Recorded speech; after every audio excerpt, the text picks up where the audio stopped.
Okay, a'udzubillahi minasyaitonirrajim. Bismillahirrahmanirrahim. Alhamdulillahirabbil alamin wassalatu wassalamu ala asyrafil anbiya'i wal mursalin wa ala alihi washabihi ajmain. Assalamualaikum warahmatullahi wabarakatuh. Apa khabar semuanya? Semoga kita dalam rahmat Allah, di dalam keampunan Allah. Dan hari ini insya-Allah ya, bila disebabkan ramai sakit-sakit sunnah ya, nak jumpa ustazah sejak ini ialah banyak sangat ya, ustazah tengah selesaikan urusan insya-Allah. Dan hari ini ustazah akan ajar lagi sekali ya, maknanya untuk merawat sakit mata dan juga bagaimana untuk merawat anak masalah kahak. Macam mana cara perubatan sunnah Rasulullah SAW untuk merawat penyakit kahak anak ya, bila ada kahak ya, dalam baby anak kita ada kahak, macam mana cara perubatan sunnah Rasulullah SAW. Memperkenalkan ya, untuk kita ada tak cara kaedahnya? Ada cara kaedahnya untuk merawat keluarkan kahak ya, kepada anak kecil kita, kepada orang tua dah dewasa pun ya, ada masalah kahak dan sebagainya, batuk tanpa berhenti. Dan juga dalam masa sama saja macam biasalah, bulan Syakban, bulan yang penuh dengan keberkatan, kerahmatan, dan bulan Syakban adanya nisfu Syakban. Dan masih belum lagi terlewat untuk saja masukkan dalam peristiwa Isra Mi'raj berkaitan dengan perubatan ya. Sehari kita ada Isra Mi'raj dan berkaitan dengan perubatan sunnah Rasulullah SAW, dan bagaimana kita saya akan selitkanlah sikit ya, bagaimana untuk merawat penyakit mata menggunakan kaedah perubatan cara sunnah Rasulullah SAW untuk sakit-sakit sunnah saja ya. Orang biasa, orang awam tu cuma dia tahu, dia cukup sekadar mereka mengetahui sahaja, oh rupanya perubatan cara sunnah Rasulullah pun ada cara kaedah untuk merawat sakit mata ya, anak berkahak, dan orang kadang batuk tanpa berhenti dan sebagainya ya. Jadi di sini untuk tidak membuangkan masa, kita bersama dengan YDP Persatuan Perubatan Sunnah, iaitu Persunah ya, Ustaz Haji Zaidi bin Tauhidin kita. Biasalah ya, kita dah tahu apa latar belakangnya. Ustazah pun sebenarnya iaitu bahagian ijazah ya, di bahagian Universiti Al-Azhar, di bahagian pengajian Islam dan juga bahasa Arab ya. Jadi di sini kita dapat lagi di mana sesuatu yang istimewa. Ustazah akan buat praktikal ya kepada sakit-sakit sunnah. Kumpulkan ramai-ramai ya. Ustazah nak buat praktikal, tidurkan anak satu, saya kata tidurkan anak awal, dan anak ajar kalau anak berkahak macam mana nak buat ya. Dan juga untuk merawat penyakit mata. Tadi saja masa live, masa saya dalam perjalanan, Ustazah buat praktikal. Tetapi ada yang bertanya dengan Ustazah, bila dia buat makin keluar air bisa tu dan sebagainya, macam mana Ustazah? Jadi jangan risau, insyaAllah nanti kita akan sambung. Nanti Ustazah akan tunjuk secara praktikal, kumpulkan yang lain untuk belajar perubatan cara sunnah Rasulullah SAW, bagaimana untuk mengatasi masalah kahak dan sebagainya. Okey, saya serahkan pada Ustaz untuk tidak membuangkan masa.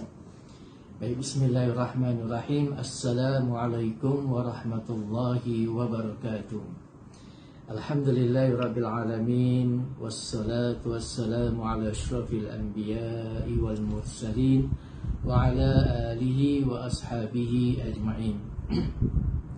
Syukur kehadrat Allah Subhanahu wa taala pada malam yang berbahagia ini, setelah sekian lama kita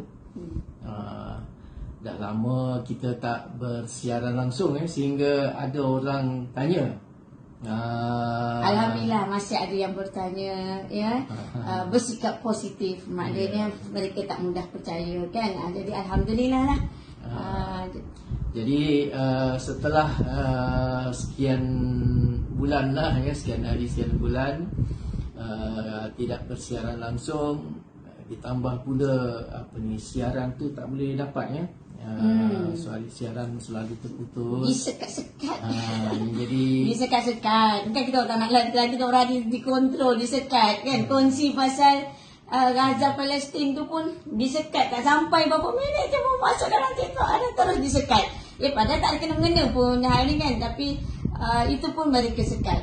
Jadi inilah ya ujian kita. Tapi hari ini saya memang nak kongsikan sebab penting sangat ya, merawat penyakit mata secara praktikal, dan juga saya nak praktikalkan juga untuk anak yang berkahak, macam mana nak keluar cara perubatan sunnah, macam mana Ustazah. InsyaAllah kita akan praktikalkan.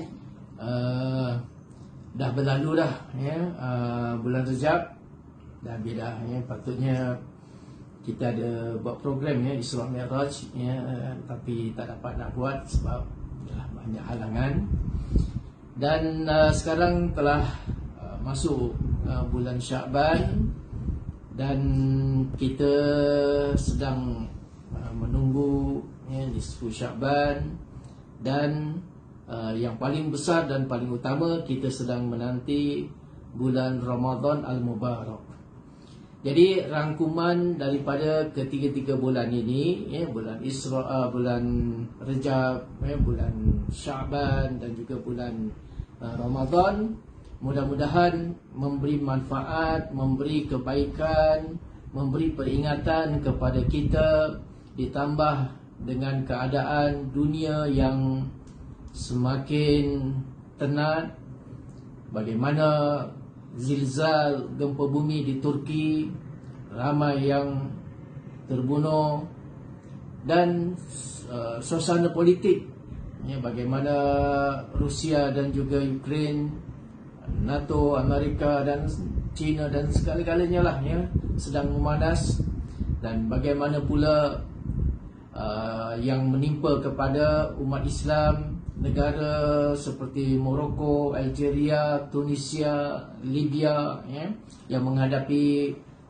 masalah politik mereka. Jadi tidak kurang juga dengan negara kita, banjir yang sedang melanda bumi Johor, sebahagian negeri Pahang. Jadi semua bencana-bencana ini merupakan peringatan dan teguran daripada Allah Subhanahu wa taala kepada umat Islam seluruh dunia, di mana ujian-ujian ini memberikan ingatan kepada kita betapa kita sudah jauh daripada agama Allah Subhanahu wa taala, kita jauh daripada Allah Subhanahu wa taala. Banyak kemungkaran-kemungkaran yang dilakukan oleh umat manusia sekarang ini. Lihat saja bumi Arab Saudi, negara Arab, di dalamnya ada Mekah dan Madinah, ada Kaabah, ada jasad baginda Rasulullah sallallahu alaihi wasallam, tetapi telah dicemari dengan pelbagai aktiviti-aktiviti yang mengundang murka Allah Subhanahu wa taala. Jadi pada malam ini saya akan rangkumkanlah kesemuanya, ambil sikit-sikitlah pengajaran-pengajaran yang penting daripada bulan Rejab yang dah berlalu. Sekarang kita berada di bulan Sya'ban, dan insya-Allah kita akan bertemu, dipertemukan oleh Allah Taala di bulan Ramadan Al-Mubarak. Jadi dalam bulan Rejab berlaku satu peristiwa yang sangat-sangat besar, satu peristiwa yang menggoncangkan iman manusia, satu peristiwa yang mencabar keilmuan, mencabar daya pemikiran manusia. Bagaimana baginda Rasulullah sallallahu alaihi wasallam telah diisra dan dimi'rajkan oleh Allah Subhanahu wa taala, suatu peristiwa, suatu kisah yang mencari adat. Yang mencari adat maknanya tidak dapat difikir oleh akal fikiran manusia yang berpandukan kepada logika. Jadi peristiwa itu adalah peristiwa yang benar-benar mencabar daya pemikiran manusia dan juga keimanannya kepada Allah Subhanahu wa taala. Allah Subhanahu wa taala berfirman di dalam Al-Quran, dalam suratul Isra, A'udzubillahi minasyaitonir rajim. Subhanalladzi asra bi'abdihi lailan minal masjidil harami ilal masjidil aqsa alladzi barakna haulahu linuriyahu min ayatina innahu huwas sami'ul basir. Allah Subhanahu wa taala berfirman dalam surah Al-Isra ini, Subhanalladzi asra bi'abdihi lailan minal masjidil harami ilal masjidil aqsa. Maha suci Allah Subhanahu wa taala yang telah menjalankan hamba-Nya, yakni Muhammad sallallahu alaihi wasallam. Baginda adalah semulia-mulia makhluk, tetapi Allah Taala panggil baginda sallallahu alaihi wasallam dengan abd, ya, hamba, ya. Jadi walaupun pada pandangan mata manusia hamba ni, ya, berderajat rendah, ya, berderajat rendah, ya, tetapi tidak, ya, kepada Allah Subhanahu wa taala. Ya, Allah Taala memandang tinggi kepada baginda Rasulullah sallallahu alaihi wasallam. Ya, kerana baginda sallallahu alaihi wasallam adalah benar-benar merupakan, ya, hamba-Nya yang patuh, taat, jujur, ya, kepada Allah Subhanahu wa taala. Allah Taala memperjalankan Nabi, ya. Ini bukan sekadar mimpi ataupun sekadar rohnya saja diperjalankan, ya, tetapi, ya, dengan roh dan juga jasad baginda Rasulullah sallallahu alaihi wasallam. Barangkali kalau roh sahaja orang boleh terima, ya, dalam satu semalaman, ya, diperjalankan daripada Masjidil Haram ke Masjidil Aqsa, kemudian langsung, ya, di-mi'rajkan oleh Allah Subhanahu wa taala, barangkali manusia boleh terima, ya. Tetapi perjalanan Isra dan Mi'raj baginda Rasulullah sallallahu alaihi wasallam itu berlaku, ya, dengan zahir dan batin baginda Rasulullah sallallahu alaihi wasallam. Ya, ini yang mencabar, ya, pemikiran manusia ni, ya, di antara, ya, logika dengan keimanan mutlak kepada Allah Subhanahu wa taala. Ya, diperjalankan di malam hari daripada Masjidil Haram di Mekah ke Masjidil Aqsa di Palestin, ya. Bermula daripada Masjidil Haram, ya, menuju kepada, ya, bumi Palestin. Mengapa tidak langsung daripada, ya, Masjidil Haram terus di-mi'rajkan, ya, ke langit sana? Di sini memberi pengajaran kepada kita, satu pengajaran yang amat besar. Allah Subhanahu wa taala peringatkan kepada manusia, khususnya orang-orang yang hidup di akhir zaman. Kita ni sekarang ni, ya, kita semua ni hidup di akhir zaman. Ya, Allah Taala peringatkan juga, ya, bumi Palestin ini, Masjidil Aqsa, yang menjadi tumpuan kepada dunia sekarang ini, yang menjadi rebutan kepada dunia sekarang ini. Dan bagaimana Masjidil Aqsa yang pernah menjadi awal kiblah kepada umat Islam, sekarang ini telah dijajah, ya, telah dikuasai, ya. Palestin sekarang ini, malah nama Palestin pun sudah ditiadakan daripada, ya, peta dunia ini. Ya, dah tak ada dah, ya, daripada bumi Palestin tu yang besar tu, ya, sekarang ni tinggal Gaza sahaja. Ya, tinggal Gaza mempertahankan, ya, mereka mempertahankan, inilah, ya,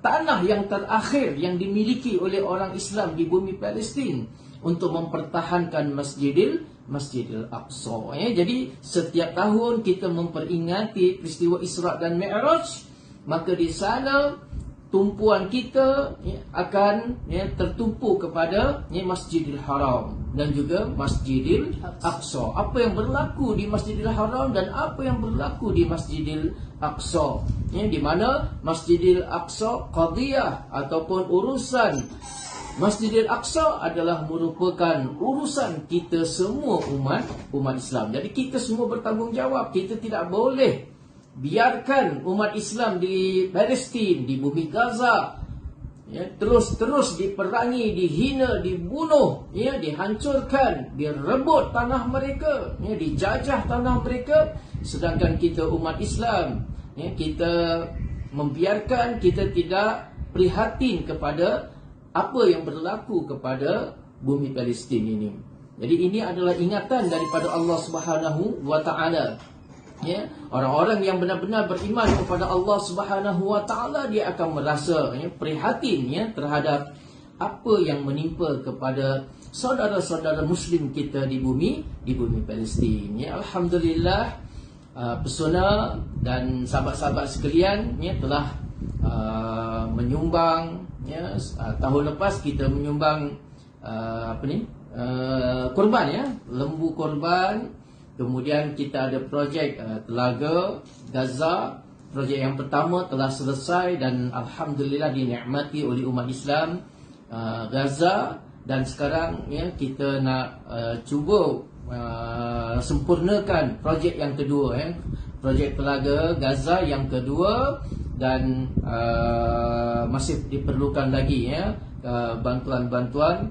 Air itu dah dikeluarkan, cuma belum disalurkan kepada rumah-rumah kerana itu memerlukan satu kos yang lain. Jadi mudah-mudahan dengan kita memperingati peristiwa Isra dan Mi'raj, berada pula di bulan Sya'ban dan di hadapan nanti bulan Ramadan, mudah-mudahan kita dapat memberikan infak kepada mereka agar mereka dapat bergembira di bulan Ramadan Al-Mubarak yang akan tiba. Jadi sama-sama kita terus memberikan sumbangan kepada Muslim Gaza. Apatah lagi sekarang ini tentera-tentera Israel sedang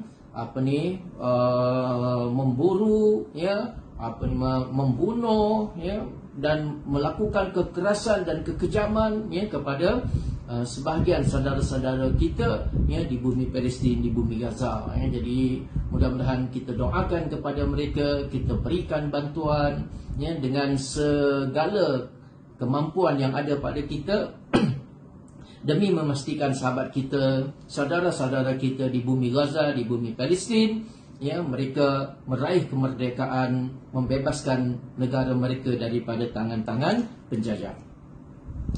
Untuk apa Allah Subhanahu wa taala perjalankan Nabi sallallahu alaihi wasallam dalam peristiwa Isra dan Mi'raj ini?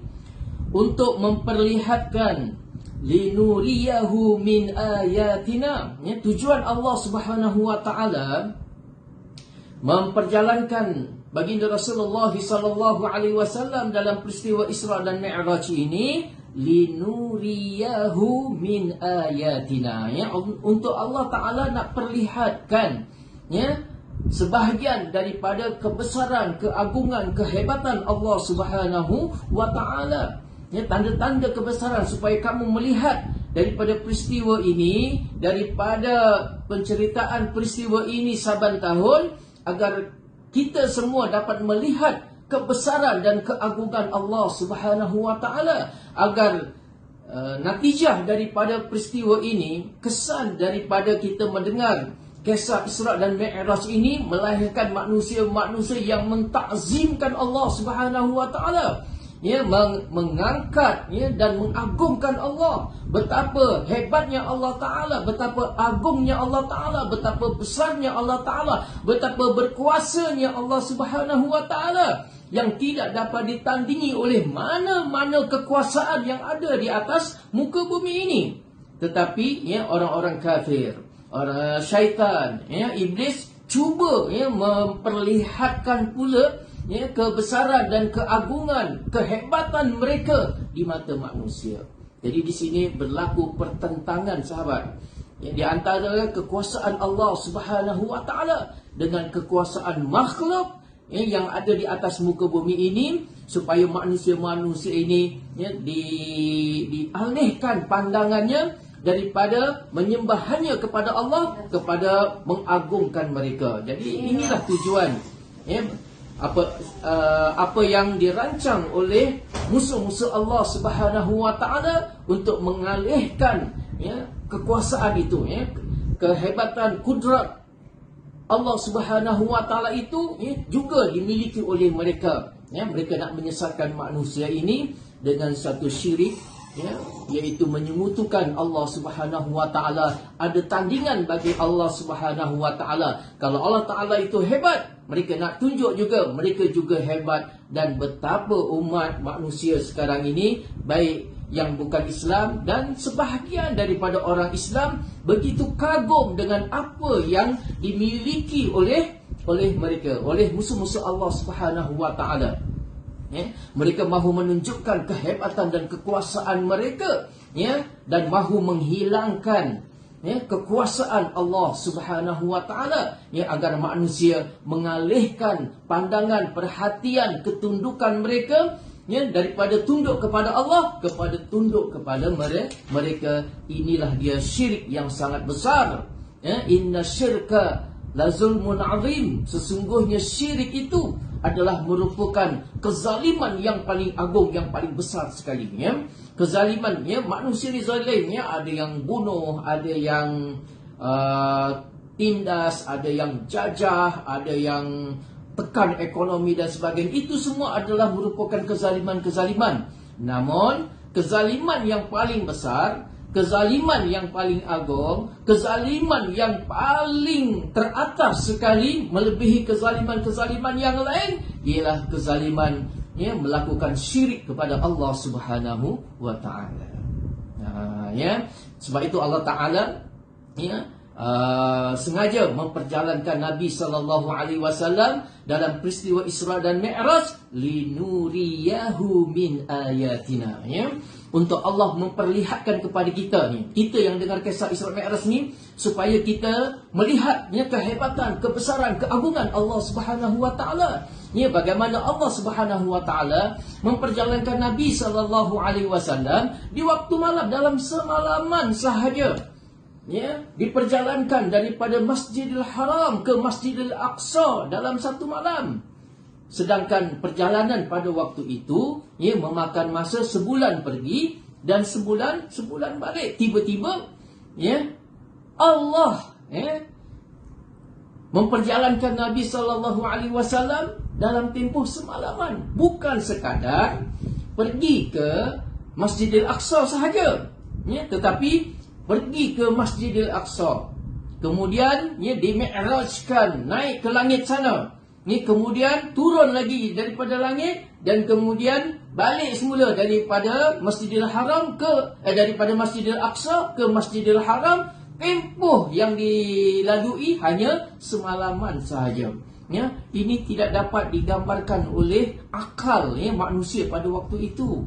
Ya, kerana di zaman itu tidak ada lagi teknologi jet, tidak ada teknologi, ya, kapal terbang dan sebagainya. Jadi bagaimana seorang manusia, ya, baginda Rasulullah SAW boleh melalui perjalanan yang sebegitu jauh, yang, ya, mustahil dapat ditempuh dalam semalaman, tetapi ianya benar-benar berlaku, ya, kepada baginda Rasulullah SAW. Ya, benar-benar mencabar, ya, pemikiran manusia waktu itu.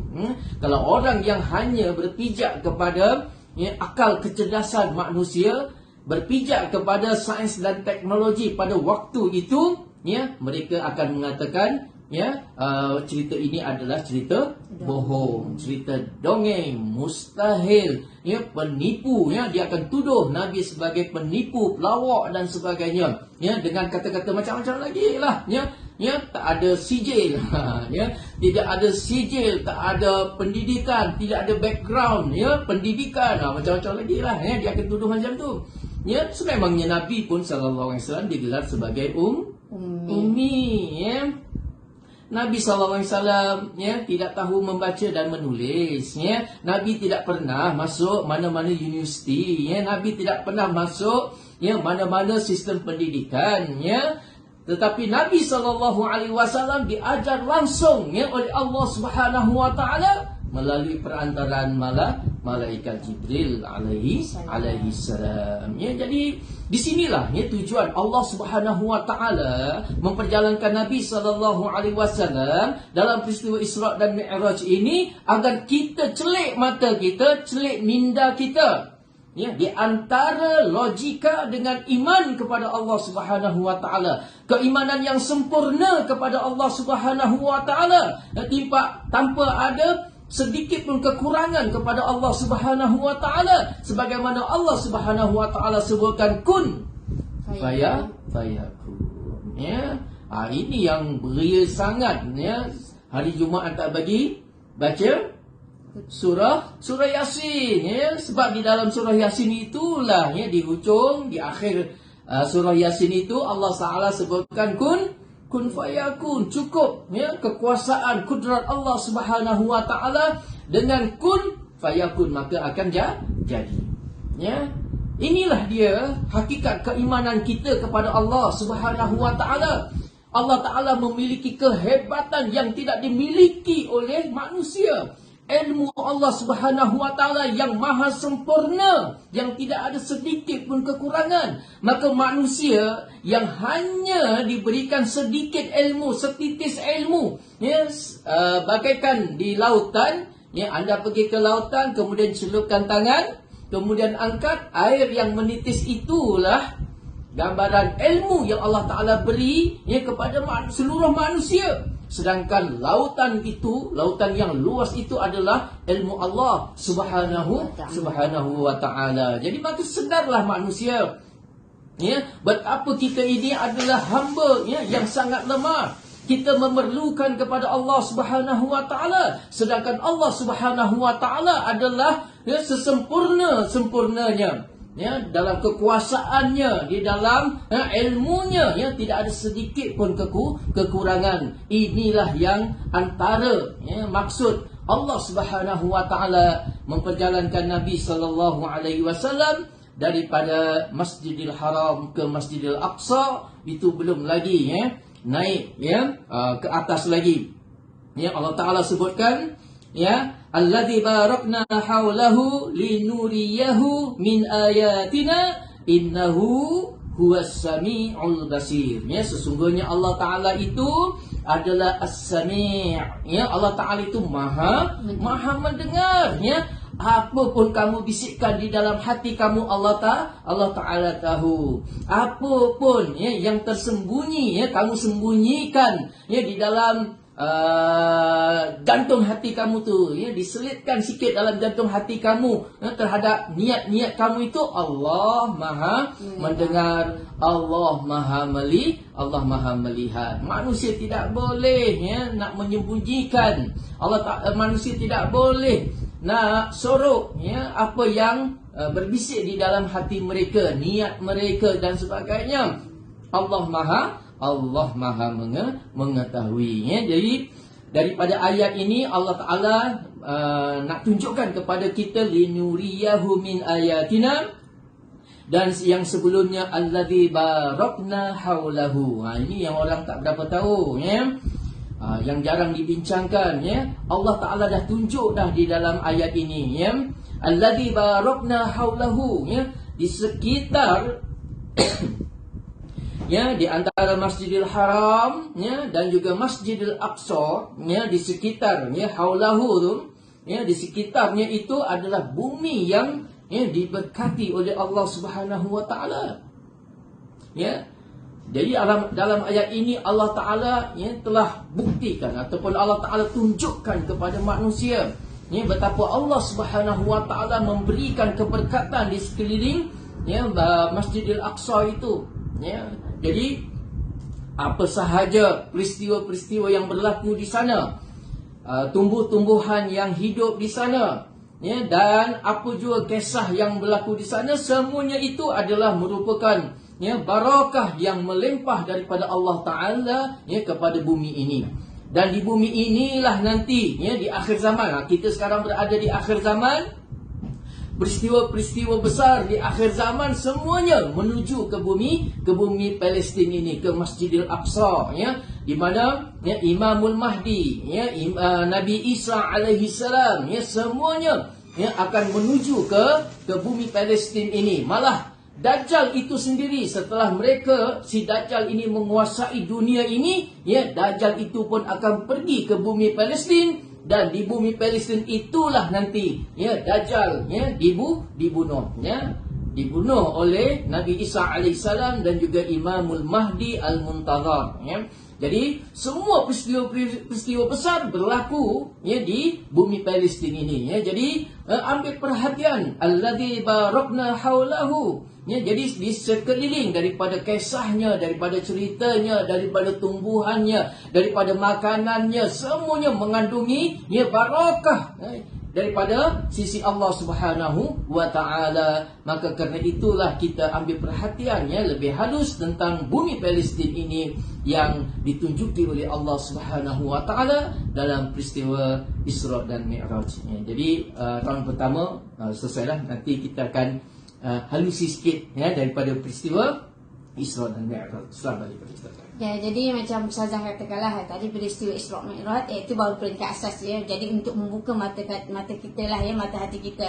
Kun fayakun, membuktikan kehebatan Allah Taala, membuktikan kehendak Allah dengan kehendak Allah. Ya, dalam peristiwa perjalanan Isra Mi'raj itu tidak boleh dipikir dengan logik akal. Kalau orang sekarang pun dia tak boleh fikir juga. Ya, kata mesti kalau kita nak pergi Mekah, nak pergi umrah, haji dan sebagainya, kena lalui macam je. Tapi kalau orang yang yakin, ya, kalau Allah kehendaki di luar sangkaan kamu, Allah memberi sesuatu kelebihan. Macam mana saya kata beritahu perubatan sunnah Rasulullah SAW. Macam saya kata sementara tu Ustazah nak ajar pada pesakit sunnah. Memang kalau kita buat macam tadi Ustazah pertama yang step Ustazah nak beritahu kepada semua tentang minta maaf Ustazah tertangguh untuk mengajar, untuk merawat penyakit mata itu. Sebab apa? Sebab bahan-bahan yang pati ahmad grade perubatan, minyak zaitun, habatus sauda grade perubatan tu susah nak dapat. So bila Ustazah dapat ni, barulah boleh Ustazah nak tunjuk. Kebetulan Ustazah pun ada kena juga sedikit sakit mata. Jadi mata ni dia berkaitan dengan sistem jantung. Ini kepada sakit sunnah ya. Pandangan luar tu itu luar lah, pandangan luar. Ustazah nak cerita tentang perubatan cara sunnah Rasulullah SAW. Terpulang pada siapa, tapi mata ini berkaitan dengan sistem jantung. Kalau kita bersugi pun kita mulakan 3 kanan dan 2 kiri. Bila kita bersugi itu pun dia berkaitan juga dengan kenapa 3 kanan mesti 2 kiri. Kenapa? Kalau kita nak pakai penawar mata putih pun ingat dalam mata tidak boleh sembarangan kita masukkan dalam mata kita. Tidak boleh sembarangan. Bahan-bahan kimia tidak boleh masukkan dalam mata. Bahaya sangat kalau yang pakai momo tu kan, kau pakai yang tu kan, bahaya, jangan. Mata tak boleh masuk sebarangan. Sebab mata ni dia berkaitan dengan sistem jantung. Ini saya nak beritahu tentang perubatan cara sunnah Rasulullah, bukan berkaitan dengan perubatan-perubatan yang lain. Mereka cara mereka berfikir, Ustazah lebih kepada pengalaman Ustazah 20 tahun dan Ustazah nak beritahu kepada pesakit-pesakit sunnah. Nak jumpa Ustazah susah, ramai yang kena sakit mata sebab ramai Ustazah tak mampu nak jawab. Ustazah nak selesaikan semua urusan tu dengan baik, insya-Allah. Jadi bila Ustazah nak beritahu pada semuanya, kita buka mana kata bila kita tengok dalam mata tu ada masalah, dalam mata ada pendarahan, ada orang ada pendarahan, tiba-tiba je bangun-bangun dia tiba-tiba mata kita ada tanda darah beku dekat dalam mata kita. Itu tanda yang bahaya. Jadi sunnah ada cara untuk merawatnya. Dan juga kadang-kadang air bisa, kadang-kadang mata kita kering dan sebagainya. Macam hari tu berlaku pada Azalita, tiba-tiba mata dia saya ingat sebentar. Satu Ustazah pernah sebelum dia jumpa dengan Ustazah dah pernah beritahu pada dia. Bila jumpa saya kata dia boleh kena saraf stroke. Jadi berhati-hati. Jadi memang Allah Ta'ala tunjuk sikit, maknanya saraf dia tiba-tiba jatuh. Saya kata jangan usik, letakkan pati aspa 10 minit dalam mata dan dab-dabkan saja. Jadi Ustazah nak tunjuk sekali lagi sebab Ustazah nak beritahu ini bukannya kita boleh, kita lebih saya kata pesakit-pesakit sunnah kita gunakan minyak zaitun grade perubatan sebab tu kalau orang jumpa dengan Ustazah akan tunjuklah apa dia maksud. Kita akan belajar dengan persatuan ni, kita akan belajar minyak zaitun ada grade-grade dia dan ada yang sesuai untuk baby, untuk ibu yang mengandung dan sesuai untuk semua peringkat umur, dan juga yang mana minyak zaitun yang sesuai untuk mata dan kalau untuk orang kanser mana yang sesuai dan sebagainya. Kita akan belajar. InsyaAllah benda ni bila berjumpa dengan Ustazah nanti anda akan belajar. Tapi di tangan Ustazah ni sebab Ustazah mengalami macam-macam jenis tapi Ustazah tak sempat nak tunjuklah sebab banyak Ustazah nak cerita. Cuma Ustazah nak beritahu kepada semua kalau berlaku pendarahan nanti Ustazah tunjuk pendarahan tu, Ustazah tunjuk di hujung nanti. Cuma bila kita ada pendarahan permulaan jangan terus sebab mata kita kering. Bila mata kering jangan terus kadang-kadang kita buka air kan, kita letak mata tu tengah luka. Sebab kadang-kadang jangan gunakan air yang klorin air yang tangki wangi tu jangan sebab tu saya beritahu kalau kita belajar yang kita belajar air mata air gunung kan itu lebih baik daripada air yang pelik tu. Jadi kita cuma cuci dalam mata kita dan saya masukkan pati aspa yang dalam mata saya ni Ustazah masukkan sini. Kalau mata kita terlampau kering kalau orang mata terlampau kering jangan dibiarkan, terlalu bahaya. Jadi ini minyak zaitun Ustazah masukkan ialah grade perubatan. Kalau minyak zaitun lain dia kasar, jadi panas, bahaya bukan semua jenis minyak zaitun. Ustazah ulangkan sekali lagi, bukan semua minyak zaitun. Jadi sebab zaitun yang ni dia soft sangat dan dia terlampau lembut. Minyak zaitun yang dimaksudkan yang perubatan dan susah nak dapat dan memang takkan jual kepada orang awam. Memang takkan jual kepada orang awam. Sebab sakit sunnah pun kena tunggu giliran, kadang-kadang kena tunggu masa. Sebab memang tak jual, tak pernah Ustazah iklankan untuk jual pada orang awam, tak pernah. Jadi tidak adil kan. Cuma Ustazah ajar pada sakit sunnah, kita mulakan kanan kita mulakan titikkan 3 kanan dan 2 kiri. Maknanya 3 kanan. Jadi 3 kanan, 2 kiri. Jadi kalau kanan Ustazah sekarang ni Ustazah pegang ni tangan kanan Ustazah sebab kadang-kadang telefon dia macam terbalik kan. Tangan kanan Ustazah, 3 tangan kanan Ustazah sini, 2 kiri. Apa-apa kita fokuskan 3 kanan, 2 kiri. Kalau mata terlampau kering.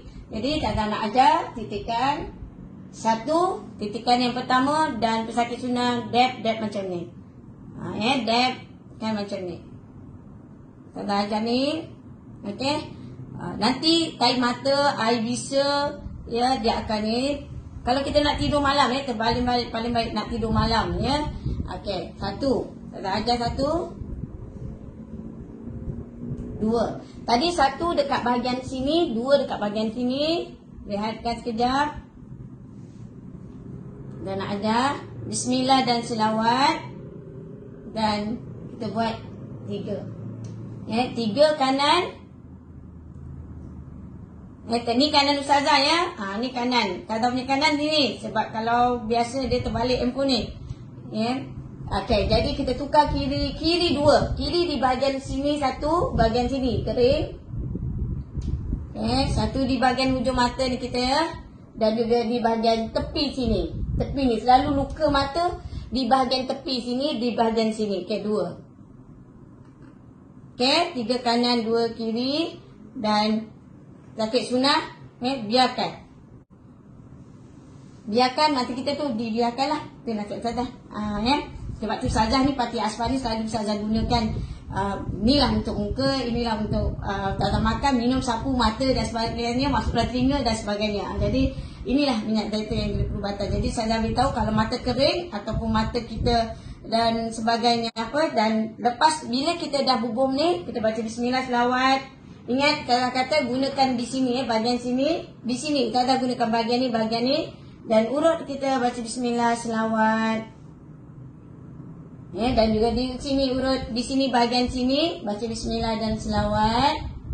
Nanti air bisa akan keluar banyak. Bila air bisa keluar banyak, kita dah tampung dengan minyak zaitun tu yang gerik perubatan. Bukan minyak zaitun biasa bukan minyak zaitun ni jangan buat macam tu. Jangan kat orang awam jangan buat sebab you all tak ada. Okey, kita masukkan balik 3 kanan. Okey, 3 kanan dan 2 kiri. Jadi masa air bisa tu keluar kena kerap setiap 10 minit dan diurut di bahagian sini. Urut baca bismillah dan selawat. Nanti air bisa akan keluar. Jadi jangan dibiarkan. Kalau anda biarkan dia akan bertakung. Tu yang mata jadi bengkak. Mata jadi bengkak, mata jadi tertutup, waktu tarik mata jadi banyak. Itu bahaya sangat kalau dibiarkan dalam mata. Jadi nasihat Ustazah letak tadi Fatih Asfar dalam mata, and lepas tu kita letak penau mata tu. Letak 10 minit. Lepas tu sapu. Dan insyaAllah nanti Ustazah di hujung Ustazah akan ajar bagaimana berlaku pendarahan dalam mata. Maknanya ada darah beku di dalam mata, kita menggunakan apa pula. Jadi pesakit sunnah sama-sama tu urut bahagian ni baca bismillah selawat. Sama-sama tu kita dengar apa yang Ustaz nak sampaikan. Okey, Ustazah serahkan pada Ustaz. Syukran. Kita sambung lagi peristiwa Isra dan Mi'raj secara keseluruhan peristiwa ni satu demi satu tu rasanya antum semua dah biasa dengar dah tahu jadi saya akan khususkan mana-mana yang berkaitan dengan perubatan dan ada manfaat di dalam perubatan ini Pertamanya sahabat-sahabat sekalian di awal-awal Isra dan Mi'raj ini baginda Rasulullah SAW didatangi oleh malaikat oleh malaikat Jibril alaihissalam untuk membedah ataupun membelah dada Nabi sallallahu alaihi wasallam Jadi peristiwa membedah ataupun membelah, menyucikan dada Nabi sallallahu alaihi wasallam itu berlaku 3 kali sahabat. ya, dalam sepanjang kehidupan Nabi sallallahu alaihi wasallam, ya, 3 kali malaikat Jibril alaihi salam, ya, melakukan pembedahan. Jadi pembedahan ini pun, ya, satu cabaran, ya, kepada minda kita lah, cara berfikir kita, ya. Jadi kita berfikir jangan semata-mata logika, semata-mata, sahabat, ya, kerana, ya, Allah Subhanahu wa taala itu maha berkuasa. Ya, Allah Ta'ala itu adalah Tuhan kita, Tuhan yang kita sembah, ya, dan Allah yang memiliki kesempurnaan. Kesempurnaan itu adalah milik Allah Subhanahu wa Ta'ala, ya, sedangkan kita makhluk yang penuh dengan, ya, kekurangan. Ilmu yang Allah Ta'ala beri kepada kita pun sedikit sahaja. Jadi kita tidak akan mampu, ya, untuk memikirkan bagaimana, ya, Allah Subhanahu wa taala memperlakukan itu semua, ya. Jadi antaranya ialah, ya, kisah pembedahan dada, ya, baginda Rasulullah sallallahu alaihi wasallam oleh malaikat Jibril alaihi salam. Bukan sekali, sahabat, ya, 3 kali. Pertamanya dikala baginda Rasulullah sallallahu alaihi wasallam waktu usia kecil. Ya, waktu usia kecil, ya, malaikat Jibril alaihi salam, ya, mengeluarkan, ya, jantung hati Nabi sallallahu alaihi wasallam, ya, dan disucikan oleh malaikat Jibril alaihi salam. Yang kedua, dikala baginda Rasulullah sallallahu alaihi wasallam, ya, diangkat menjadi, ya, rasul, ya, ketika berusia 40 tahun Allah Taala angkat baginda Rasulullah sallallahu alaihi wasallam menjadi rasul, ya. Malaikat Jibril alaihi salam telah membedah untuk kali yang kedua, dan kali yang ketiga ialah, ya, dalam peristiwa Isra dan Mi'raj ini, ya. Jadi persediaan awal, ya, sebelum, ya, baginda Rasulullah sallallahu alaihi wasallam di Isra dan Mi'raj kan ialah malaikat Jibril alaihi salam menyucikan, ya, jantung hati baginda Rasulullah sallallahu alaihi wasallam buat kali yang ketiga, ya, nak bagi sempurna betul-betul, ya, hati, jantung hati Nabi sallallahu alaihi wasallam, jiwa raganya, ya, benar-benar khais, benar-benar suci, bersih, ya, dan diisi dengan ilmu, hikmah, ya, dan, ya, segala-galanya sempurna, lengkap, ya, di dalam dada baginda Rasulullah sallallahu alaihi wasallam. Jadi dari sini kita boleh ambil banyak pelajaran, sahabat-sahabat sekalian, ya, untuk kita bertemu dengan Allah Subhanahu wa taala, ya, kita memerlukan tazkiyatun nafs. Di sinilah, ya, yang tidak difahami oleh sebahagian orang, ya. Mereka merasa ilmu tasawuf ini tak penting, ya. Ilmu tasawuf ini tidak ada dalam Islam dan sebagainya. Mereka tidak memahami benda ni, ya. Inilah dia, ya, yang dilakukan oleh malaikat Jibril alaihissalam, ya, menyucikan jiwa raga baginda Rasulullah sallallahu alaihi wasallam. Dalam seketul daging itu, sahabat-sahabat sekalian, di dalamnya itu ada ketulan yang berwarna hitam. Ya, ketulan berwarna hitam ini dimiliki oleh semua manusia. Semua manusia ada ketulan hitam ini. Dan ketulan hitam inilah, ya, tempat, ya, malaikat dan juga jin, syaitan, iblis, ya, datang ke tempat tu. Ya, kalau jiwa raga kita, ya, jantung hati kita suci, bersih, sentiasa, ya, ingat kepada Allah Subhanahu wa taala, maka malaikat yang akan datang singgah membisikkan, ya, ilham, ya, dan juga mubasyirat, ya. Dalam surah An-Nas kan, qul a'udzu birabbin nas, kan, menceritakan apa ni, katakanlah wahai manusia, kan, aku berlindung dengan Allah daripada, ya, syaitan yang berbisik di dalam dada-dada manusia. Dalam ni ada surah An-Nas, ya. Dalam surah An-Nas. Jadi penting, sebab tu dalam tadi kenapa saja ngajar di bulan Syakban ni, ramai yang kata ramai sakit mata. Sebab apa? Mata ni berkaitan dengan sistem jantung. Kadang tak boleh difikir dengan logik akal bagaimana jantung ini berkaitan dengan sistem mata. Tapi kalau kita tengok betul-betul, cuba tengok, 3 corong bahagian kanan dan 2 kiri, kita boleh lihat. Sebab tu sunnah Nabi 3 kanan, 2 kiri, kita bersugih. Jadi cara kita merawat mata kita pun 3 kanan dan 2 kiri. Jadi belum lagi teknik saja nak ajar urut, bagaimana untuk memulihkan, maknanya berkaitan, ya. Mata ni tak boleh masuk sebarangan kerana dia berkaitan dengan sistem jantung kita. Jadi semua ini ada kaitannya. Ini tentang perubatan sunnah, ya. Saja bercakap tentang perubatan sunnah. Kalau perubatan moden, tak tahulah cara mereka berfikir. Perubatan lain cara mereka berfikir. Tetapi kalau menceritakan melalui pengalaman saja. Sebab tu bila kata hati ini, ya, qalb ini berkaitan, Ya, sebab itulah pesakit-pesakit sunnah. Ya, siapa di bulan Syakban ni, ya Allah Ta'ala beri kebaikan, keberkatan, cuci hati mereka melalui sakit mata. Dan mata ini mana tu kata daripada mata turun ke hati. Satu kalau orang tua dulu pun daripada mata, daripada kuasa mata menurun ke hati. Maknanya kuatnya kuasa mata ini hingga mempengaruhi jantung hati manusia, mempengaruhi hati manusia. Sifat dengki daripada mata. Sifat dengki daripada mata juga dia akan turun ke dendam, kesumat dalam hati. Bencinya pun datang dari hati. Jadi sebab itulah bila kita selama ini ya Allah ya Tuhanku, bila pesakit sunnah Ustazah tunjuk, sebab kebetulan Ustazah pun Allah Ta'ala uji juga dalam bulan Syakban, Allah beri kebaikan, keberkatan. Ustazah pesakit mata sikit, cuma Alhamdulillah dah baiklah kan. Cuma Ustazah tunjuk pada pesakit sunnah, 3 kanan dan 2 kiri, dan Ustazah tunjuk praktikal. Sebab tu kalau you nampak Ustazah sambil-sambil tu Ustazah urut dekat bahagian ni, air bisa tu akan keluar. Letak pati aspal, penawar mata putih, letak 10 minit, sapu air wari dekat kepala. Setiap sejam sudah panas tu akan keluar, panas akan keluar melalui mata dan sebagainya. Jadi penting kat tu Nabi Muhammad SAW pun dicuci oleh Allah Ta'ala untuk membetulkan hati. Makna hati kita ni pun umat Nabi SAW lagilah bila kita masukkan pati ahmar ataupun pati asfar dalam mata, penawar mata putih dalam mata, disertai dengan bismillah, disertai dengan selawat ke atas Nabi Muhammad SAW, duduk dalam keadaan tenang, minta pada Allah, bukakanlah pintu penglihatan hati kita. Yang biasa manusia mempunyai mata, tapi banyak Allah Ta'ala cerita dalam Quran, khatamallahu ala qulubihim, kebanyakan manusia ada mata, tetapi mata dia tolak-ulah tidak nampak. Mana kenapa mata hati dia tertutup? Allah Ta'ala dah tunjuk kehebatan Allah berlaku sekarang ni. Apa hadis Nabi tentang berlaku di Arab Saudi, tentang Sungai Efrat dan sebagainya. Allah Ta'ala tunjuk bagaimana Turki sebuah yang hebat, bagaimana dengan sekelip mata saja kun fayakun, Allah boleh hancurkan dengan sekelip mata. Lepas tu jauhi manusia merasai kekuatan mereka pada segi zahir, tapi manusia sebenarnya perlu kembali dengan kekuatan, kembali beriman dengan Allah, kembali beriman yakin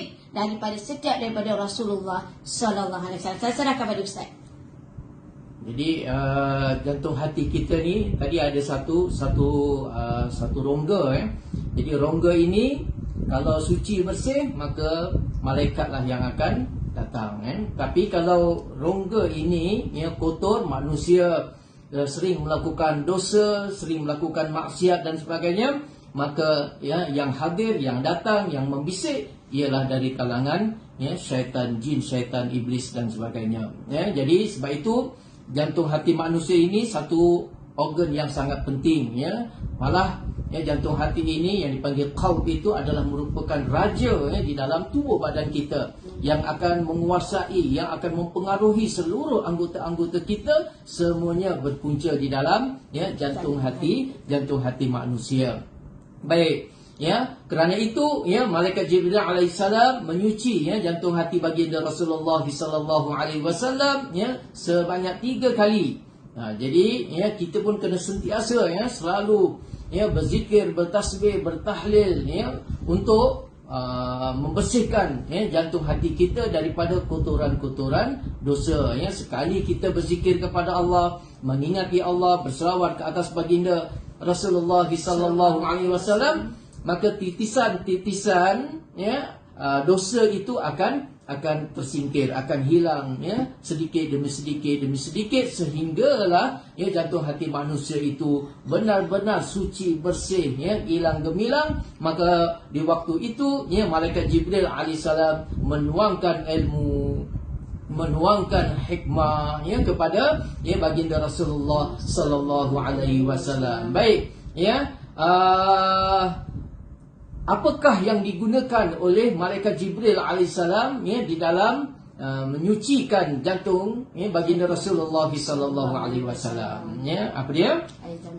Sudah pasti baginda Rasulullah sallallahu alaihi wasallam disucikan jantung hatinya dengan air Zam-Zam, ataupun dalam bahasa Arab dipanggil mau Zam-Zam. Air Zam-Zam. Bercerita tentang air Zam-Zam ini, baginda Rasulullah sallallahu alaihi wasallam ada bersabda dalam satu hadis. Hadis ini hadis yang sahih. Baginda Rasulullah sallallahu alaihi wasallam menyebutkan ma'u Zam-Zam lima syuribalahu. air Zam-Zam itu bergantung kepada sesiapa yang meminumnya. Ya, dia bergantung kepada niat orang yang meminumnya. Ya, kalau dia niatnya untuk kesembuhan, pasti Allah Taala akan beri kesembuhan kepadanya. Kalau dia niat untuk ilmu, pasti Allah Subhanahu Wa Taala akan memberikan ilmu kepadanya. Kalau dia niat untuk kesembuhan penyakit, Allah Taala akan sembuhkan. Ya, jadi apa jua niat daripada orang yang meminum air Zam-Zam itu pasti akan dikabulkan oleh Allah Subhanahu Wa Taala berdasarkan kenyataan daripada riwayat Ibnu Abbas yang dinukilkan oleh Imam Ibnu Hajar Al-Asqalani, ya, di mana Imam Ibnu Hajar Al-Asqalani menyatakan, untuk menafsirkan hadis itu tadi, ma'u Zamzam lima syuribalahu fa in syaribtahu tastashfi bih syafakallah wa in syaribtahu musta'idzan 'adzallah wa in syaribtahu liyaqta'a dhama'aka qata'ahu. Ya, yang bermaksud jika kamu minum air Zam-Zam untuk penyembuhan daripada penyakit, maka Allah Subhanahu Wa Taala akan menyembuhkan penyakitmu. Ya. Jadi kalau orang itu niat minum air Zam-Zam, dia terkena penyakit, kemudian dia niat minum air Zam-Zam, minta kepada Allah agar Allah Taala sembuhkan penyakitnya, pasti Allah Taala akan sembuhkan. Ya, ini dalil hadisnya. Ya. Jika kamu meminum air Zam-Zam untuk memohon perlindungan, maka Allah akan melindungimu. Ya, kalau niat kita minum air Zam-Zam supaya Allah Subhanahu Wa Taala menjaga kita, Allah Taala melindungi kita, Allah Taala membantu kita, Allah Taala memberikan pertolongan dikala kita berada dalam kesusahan, kepayahan, kesempitan, kemiskinan dan sebagainya, Allah akan memberi kecukupan kepada kita. Allah akan membantu kita. Allah Taala akan melindungi kita daripada mara bahaya, daripada bencana-bencana. Itu yang kedua, kata Imam Ibnu Hajar Al-Asqalani. Dan jika kamu meminum air Zam-Zam itu untuk menghilangkan kehausan, maka Allah akan menghilangkan hausmu. Diambil daripada Al-Mustadrak halaman 1739. Jadi dalam kenyataan yang dinukilkan oleh Imam Ibnu Hajar Al-Asqalani menjelaskan tentang hadis itu tadi, ma'u Zamzam lima syuribalahu. Air Zam-Zam itu bergantung kepada orang yang meminumnya. Kalau dia niat untuk kesembuhan, Allah Taala akan beri kesembuhan. Kalau dia niat untuk mendapatkan perlindungan Allah, maka dia akan mendapat perlindungan Allah. Kalau dia niat untuk menghilangkan haus dahaga, Allah Taala akan hilangkan haus dan dahaga. Malah di dalam hadis yang lain, air Zam-Zam ini boleh mengenyangkan kita. Dia bukan sahaja menghilangkan haus, menghilangkan dahaga, tetapi mengenyangkan dengan izin Allah Subhanahu Wa Taala. Inilah dia kehebatan air Zam-Zam, yang juga tidak boleh difikir semata-mata dengan akal manusia. Tidak sama dengan air lain. Ini adalah kekuasaan kudratullah, di atas keluasan ilmu Allah dan kekuasaan kehebatan Allah Subhanahu Wa Taala, menjadikan air Zam-Zam yang tidak sama dengan air-air yang lain, tidak sama dengan air-air mineral yang lain, tak sama. Tak boleh kita nak letak ni nombor 2. Nombor 1 air Zam-Zam, nombor 2 air ini. Tak sama. Sebab ini jaminan Allah. Ini jaminan Allah dan juga Rasul sallallahu alaihi wasallam. Ini keberkatan yang Allah Taala beri kepada Nabi Ismail alaihissalam, Nabi Ibrahim alaihissalam. Dalam peristiwa penyembelihan Nabi Ismail alaihissalam. Jadi di sanalah barakah Allah Taala turunkan. Di samping bumi Palestin itu sendiri adalah bumi yang diberkati oleh Allah Subhanahu Wa Taala. Jadi kalaulah demikian kedudukan air Zam-Zam itu di dalam menyuci bersihkan jiwa raga baginda Rasulullah sallallahu alaihi wasallam, dan juga hadis-hadis disokong oleh hadis-hadis Nabi SAW, maka kepada kita semua hendaklah kita cari, kita yakin, kita percaya dengan apa yang disabdakan oleh baginda Rasulullah SAW. Mungkin ada orang berkata sahih ke hadis tu?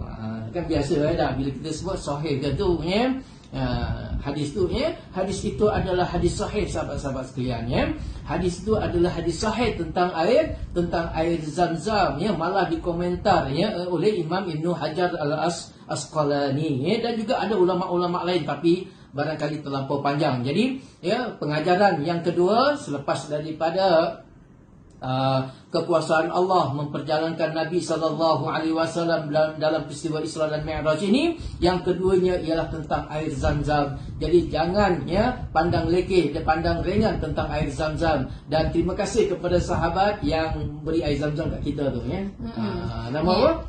Nasihat dan suami dia tahu nak bawa masuk air Zam-Zam tu susah, dia kata kan, ujian dan cabaran, tapi nak bawa dia untuk ustaz dengan ustazah. Tak ada ustazah tak nak yang lain, ustazah cuma nak air Zam-Zam saja. Dia bawa sedikit. Dia bawa dengan pengorbanan dia, macam mana nak bagi lepas. Sedikit saja dia nak bagi lepas macam mana kan. Sebab air Zam-Zam tak tahu kenapa mana musuh-musuh Allah sebenarnya dia tahu kehebatan dan kebenaran air Zam-Zam. Jadi benda tu disusahkan. Kalau orang sakit susah-susah sangat, memang air Zam-Zam ubatnya. Jadi siapa di rumah kalau sakit mata, kalau ada air Zam-Zam, minum air Zam-Zam. Kalau rasa dahaga tu, minum air Zam-Zam. Tidak ada minum air lain, dia akan berlebihan. Sebab kita perlu 1-3 untuk makan, minum dan pernafasan. Tetapi kalau air Zam-Zam, kalau dahaga kita tak hilang dan sebagainya, bukan banyak minum air, dia akan mudarat. Tetapi bila kita minum air Zam-Zam, subhanallah, lain daripada lain. Tapi jangan lupa baca auzubillah, bismillah dan selawat, dan mintalah ilmu yang manfaat, sekian luas penyembuhan segala penyakit. Minta 3 sekaligus. Allah Ta'ala tahu apa yang diperlukan oleh tubuh badan manusia. Imam Syaukani menambah tentang air Zam-Zam ini di mana Imam Syaukani mengatakan hadis ini menunjukkan bahawa memberi manfaat kepada peminumnya, yakni peminum air Zam-Zam, dalam apa jua perkara yang menyebabkan dia meminumnya, sama ada berkaitan perkara dunia maupun perkara akhirat. Subhanallah Ni ulama lain pula menambah Imam Syaukani menyatakan air Zam-Zam ini memberi keberkatan, memberi manfaat, memberi faedah, sama ada urusan dunia ataupun urusan akhirat. Kalau kita mahu kebaikan-kebaikan akhirat juga dengan air Zam-Zam. Kalau kita niatkan untuk urusan-urusan dunia, umpamanya kelaparan, umpamanya kita kedahagaan, umpamanya kita ditimpa sakit lah, selalunya orang sakit lah. Kalau orang sakit cuma ustazah ajar lah. Kalau orang sakit mata tu, cuba ikut ada 3 kanan dan 2 kiri. Yang ustazah ajar lah macam kita ni masukkan 3 kanan 2 kiri air Zam-Zam. Niat, tapi air Zam-Zam ni dia akan keluarkan badan kita akan panas, dia akan keluarkan racun. Jangan saya guna air Zam-Zam kenapa jadi macam ni. Jangan bersangka buruk. Kalau ini adalah hadis di sahih, kebenaran. Kita ketahui racun tengah keluar, kita bertambah yakin, ya Allah, racun tengah keluar. Ini makna pandangan mataku selama ini memandang yang haram, buat memandang manusia dengan syiar satu yang buruk. Kita memandang manusia dengan memandang rendah kepada orang lain. Itu pun sebenarnya satu dosa juga. Jadi kita buat 3 kanan dan 2 kiri. Kalau kita guna air Zam-Zam, kalau apa-apa berlaku pun kita janganlah panik. Teruskan yakin dengan air Zam-Zam. Sebab air Zam-Zam ni terlampau banyak. Kalau kita tanya zaman dulu-dulu anak ustazah sendiri kan, kalau tak ada air Zam-Zam setitik tu, dia akan menjadi penawar kepada orang betul-betul sakit. Dia akan jadi, doktor akan kata apa, di luar sangkaan, patutnya jadi macam ni. Tetapi dengan keberkatan air Zam-Zam, dia akan berubah segala-galanya. Sebab ini pernah berlaku pada anak sulung ustazah. Maknanya masa tu dia kata ni, ustazah kata, ya Allah, ya Tuhan, tak ada kesetitik. Masa tu minta, ya Allah, tolong. Masa tu tak kena perubatan sunnah. Tengah minta, ya Allah, berikan aku walaupun setitik air Zam-Zam. Kebetulan seorang ibu tu dia beri anak dia kata dah tak ada dah. Dia kata ada sedikit ustazah nak, tapi 1 titik merubah segala-galanya. Di situlah keyakinan demi keyakinan. Masa tu saya tak kena perubatan sunnah. Tapi insya-Allah di situlah Allah Taala tunjuk kehebatan kebenaran air Zam-Zam dan dengan hadis yang sahih. Jadi bila kita makan dengan air Zam-Zam tu, tiba-tiba pernah ada pesakit ustazah dulu, zaman dulu ustazah pernah dapatkan air Zam-Zam. ya, kita orang dapat je tu dengan harga yang murah lah, sebab kita orang bukannya ambil pada ni sebab kita ambil ramai-ramai sebab persatuan kan, ambil ramai-ramai kita dapat dengan harga yang murah, dan bukannya ambil ejen-ejen dan kita ada test-test untuk air zam-zam, kita boleh kenal air zam tipu ke air zam-zam betul ke, air zam campur ke, kita boleh kenal kan. Jadi bila diorang minum ya, ada orang yang dia keluar air kencing, berdarah dan sebagainya, jangan panik. Jadi dia terus minum sehingga alhamdulillah bila dia orang dah sampai ke masa dia, saya kata, okay, please check doktor. Selepas tu bila dia check, doktor pun memang terkejut, batu karang dia semua keluar dengan baik. Itulah ya, sebagian saya nak cerita pengalaman saya lebih 20 tahun merawat penyakit sunnah dengan ya, salah satunya menggunakan air zam-zam, salah satunya. Jadi kita belajar lagi insya-Allah. Baik, alhamdulillah kita dah bincangkan tentang ya air zam-zam ya sebagai salah satu daripada perkara asas ya paling utama ya untuk kita bertemu dengan Allah Subhanahu Wa Taala. Pastikan ya jantung hati kita suci bersih ya daripada ya sifat-sifat mazmumah ya. Kita kena buang ya, sebelum kita dijemput oleh Allah Subhanahu Wa Taala, kena buang ya sifat sombong, kena buang sifat iri hati, kena buang sifat dengki ya, kena buang berburuk sangka ya, memburukkan orang dan sebagainya. Apatah lagi buat fitnah. Itu semua kena buang dahulu sebelum kita bertemu dengan Allah Subhanahu Wa Taala ya. Daripada cerita tu sudah dapat faham ya, dalam kita perjalanan kita menuju kepada Allah ya, hendaklah ya, jantung hati kita, jiwa raga kita ini suci bersih daripada segala ya, bentuk dosa-dosa ya, dan juga perkara-perkara yang menjauhkan diri kita ya, kepada Allah Subhanahu Wa Taala. Sahabat-sahabat yang dikasihi sekalian, di sepanjang ya, baginda Rasulullah sallallahu alaihi wasallam dalam peristiwa Isra dan Mi'raj itu ya, Isra ya, di mana baginda Rasulullah SAW diperjalankan daripada Masjidil Haram ke Masjidil Aqsa, macam-macam lah ya, digambarkan ya, dengan macam-macam peristiwa, anda boleh lebih tahu ya. Tetapi setelah ya, Nabi SAW dimi'rajkan, apabila baginda Rasulullah SAW bertemu dengan ya para ya roh-roh ya, nabi-nabi, rasul-rasul ya, mereka semuanya telah memberikan ya, nasihat kepada baginda Rasulullah sallallahu alaihi wasallam ya, tentang satu perkara yang saya nak bincangkan ya dalam program ini yang ada kaitan dengan ya, perubatan sunnah Nabi sallallahu alaihi wasallam ya. Di antaranya sami'tu Anas Ibnu Malik yaqul qala Rasulullah sallallahu alaihi wasallam. Mungkin ada yang tanya, ustaz baca kitab apa tu ya. Seperti biasalah ya, kitab rujukan ustaz ini dalam ilmu perubatan ialah ya, kitab Tibbun Nabawi karangan Imam Ibnu Qayyim Al-Jauziyah ya. Ini bukan rekaan kita ya, ataupun ikut logik kita ataupun tafsiran sembrono kita dan sebagainya, bukan ya. Jadi dalam kita bicarakan tentang perubatan Nabi sallallahu alaihi wasallam ya, kita merujuk salah satunya ya kitab Imam Ibnu Qayyim Al-Jauziyah, selain daripada kitab ya Tibbun Nabawi juga dari karangan Imam Jalaluddin As-Suyuti dan ya Abi Nuaim, Al-Hafiz Abi Nuaim ya. Jadi ini semua adalah rujukan-rujukan di dalam perubatan ya Nabi sallallahu alaihi wasallam. Jadi disebutkan ya, ma maratu lailata usriya bi mala'in illa qalu ya Muhammad mur ummataka bil hijamah ya. Tidaklah aku ya Nabi sallallahu alaihi wasallam ya, lalu di malam Isra dan Mi'raj itu ya, di langit sana, melainkan apabila bertemu dengan ya roh-roh para nabi, para rasul ini, mereka semuanya mengatakan ya Muhammad, wahai Muhammad, mur ummataka ya, perintahkanlah umatmu ya bil hijamah, untuk berbekam ya. Hadis ini adalah hadis sahih ya, akhrajahu Ibnu Majah ya.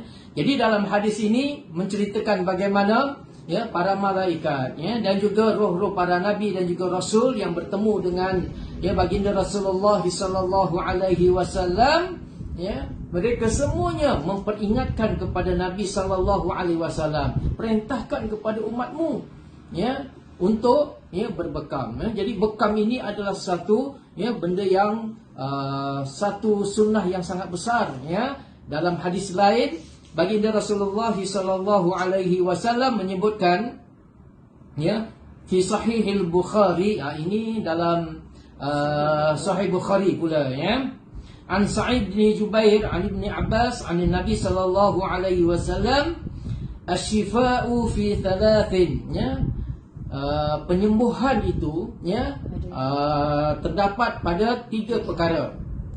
Ya, asbab kepada penyembuhan, ya, kerana yang menyembuhkan hanya siapa? Allah. Ya, penyembuh adalah Allah. Asy-Syafi huwa Allah. Ya, penyembuh adalah Allah. Tapi asbab kepada penyembuhan ini, ya, di dalam hadis ini baginda Rasulullah sallallahu alaihi wasallam menyebutkan ada 3.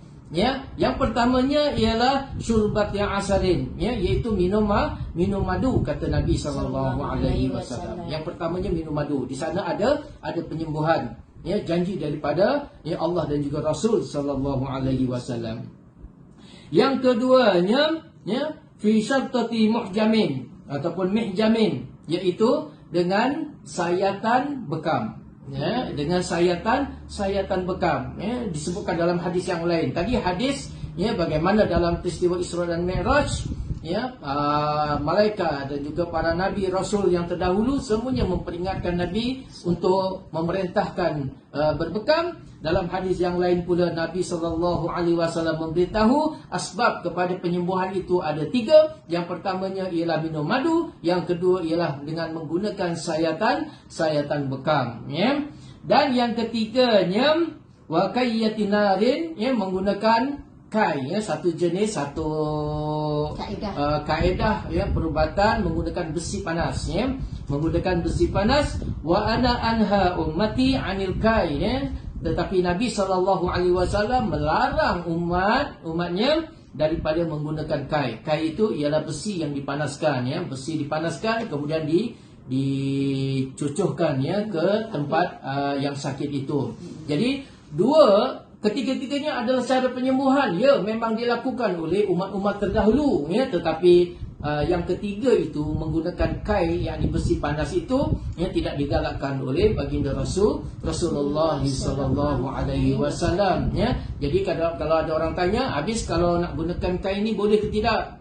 Ya, dibenarkan pada keadaan-keadaan yang sangat-sangat terdesak, iaitu apabila penyakit itu, ya, tidak dapat disembuhkan menggunakan 2 kaedah ini, ya, kaedah menggunakan madu dan juga kaedah menggunakan bekam, ya. Jadi zat yang membusuk di dalam tubuh itu sudah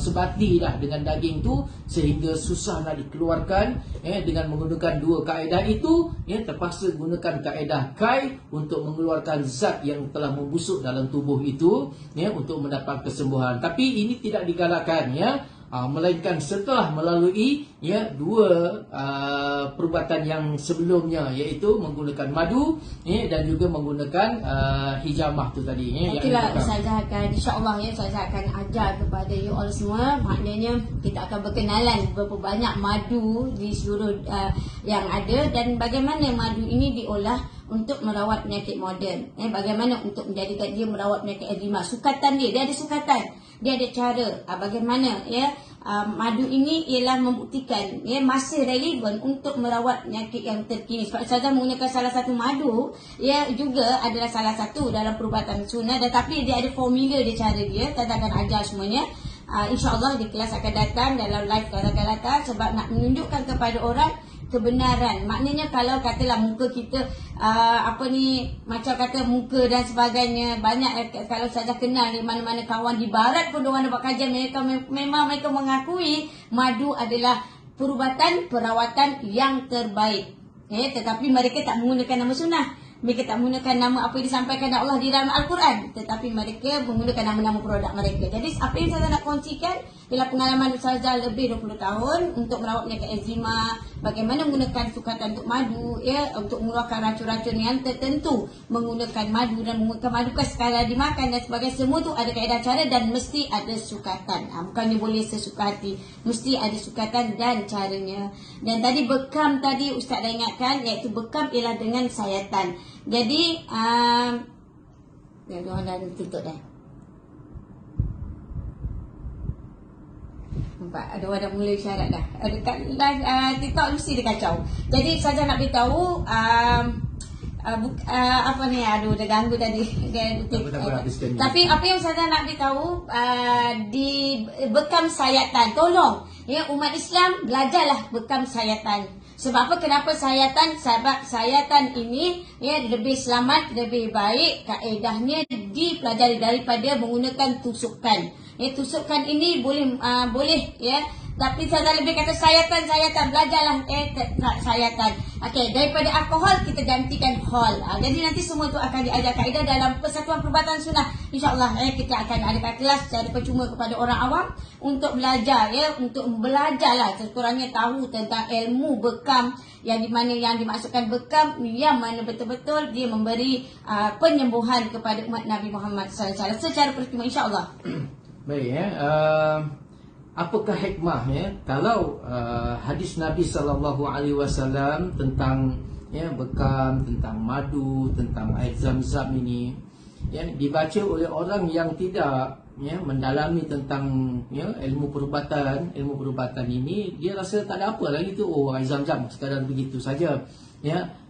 Kenapa Nabi SAW sebutkan ya tiga perkara tu tadi ya, iaitu madu, kemudian sayatan bekam ya, dan juga kai ya. Cuma kai ni ya Nabi SAW tak sukalah ya, melarang umat daripada menggunakan kai ya. Jadi orang ya, kenapa bekam dan kenapa madu dan juga kenapa ya apabila tubuh manusia ini dalam keadaan panas ya, mizaj dia tu panas, umpama terkena penyakit demam ya, apabila manusia terkena penyakit demam, mizaj dia panas ya, maka ubat yang paling sesuai untuk orang yang demam, yang pada waktu itu mizajnya panas ya, kena ubatnya ataupun penawarnya hendaklah menggunakan ubat yang berunsur sejuk, iaitu air ya. Jadi sekurang-kurangnya air lah ya, tetapi yang terbaik ialah air zam-zam. Ya, jadi orang yang demam panas dan yang seumpama demam panas, penyakit lain lah ya, penyakit ya, umpamanya batuk, kahak ya, paru-paru ya, pernafasan dan juga yang seumpamanya lah ya. Jadi penyakit-penyakit yang seumpama ini ya, demam yang panas tu akan baik ya dengan ya air zam-zam. Tetapi ya untuk soal darah ya, ketika manusia mengalami ya, keadaan panas ya, manusia mengalami ya, darah tu ya, jadi panas ya, dengan macam-macam sebab lah, dengan faktor makanan ya, faktor cuaca dan sebagainya ya, jadi darah tu panas ya. Jadi bila darah tu panas ya, bagaimana nak mengeluarkan darah yang panas itu, ataupun apakah ubat yang paling tepat untuk menawarkan ataupun menyeimbangkan mizaj yang ada pada manusia itu, darahnya panas bergejolak, maka ya solusi yang paling tepat untuk orang yang mengalami ya gejala ya darahnya panas, mizajnya panas, ialah dengan menggunakan bekam. Ya, jadi dengan bekam itu ya, darah panas itu dikeluarkan ya, darah yang bermizaj panas itu ya dikeluarkan sehingga ya tubuh manusia itu akan stabil balik ya. Bagaimana pula kalau darah ya manusia itu dalam keadaan sejuk ya, dalam keadaan sejuk disebabkan faktor-faktor ya, macam saya sebutkan tadi ya, barangkali faktor makanan, faktor cuaca dan sebagainya ya. Ketika itu darah itu sejuk ya, bagaimana nak keluarkan ataupun apakah ubat yang paling sesuai untuk menetralkan mizaj sejuk yang ada di dalam tubuh manusia ya. Ketika itu darah dia sejuk ya. Jadi cara yang paling tepat sekali yang diajar oleh Allah dan juga Rasulnya sallallahu alaihi wasallam ialah dengan menggunakan madu ya.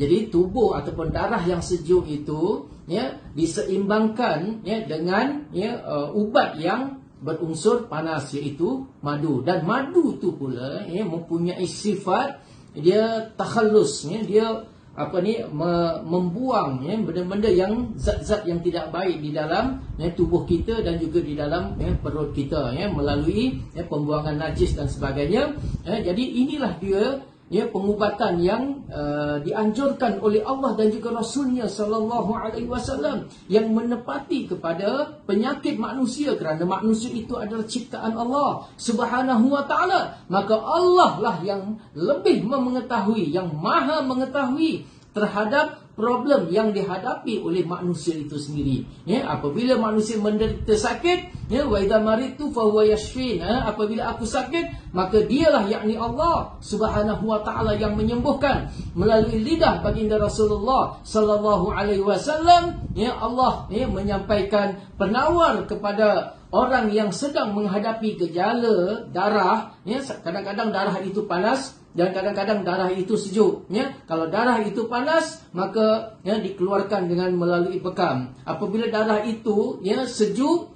ya maka solusi yang paling baik ialah ya dengan menggunakan madu.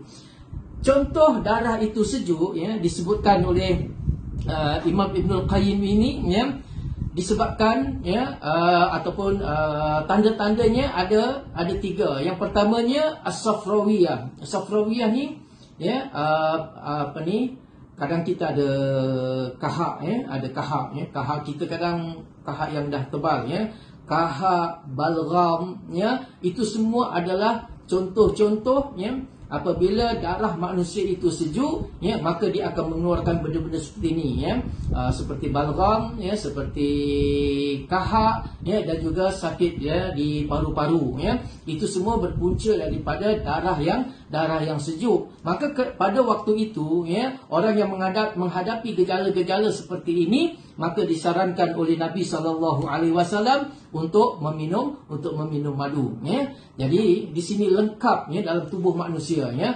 Bila dia kena seimbang, bila terlampau panas ya dibekam darah dia, dan apabila sejuk sangat nak keluarkan zat-zat yang tidak baik itu yang berbentuk dalam bentuk kahak balgham dan sebagainya itu ya, caranya ialah dengan ya meminum madu ya, kerana madu itu juga ya selain daripada mizajnya panas ya, dia meneutralkan, dia memperseimbangkan yang sejuk, tapi sifat dia juga ialah dia takhallus ya, dia membuang ya benda-benda yang tidak baik ya, zat-zat yang tidak baik. Kahak dan juga itu adalah merupakan tanda-tanda ya darah yang tidak baik. Maka sangat sempurna apa yang disebutkan oleh baginda Rasulullah sallallahu alaihi wasallam ya.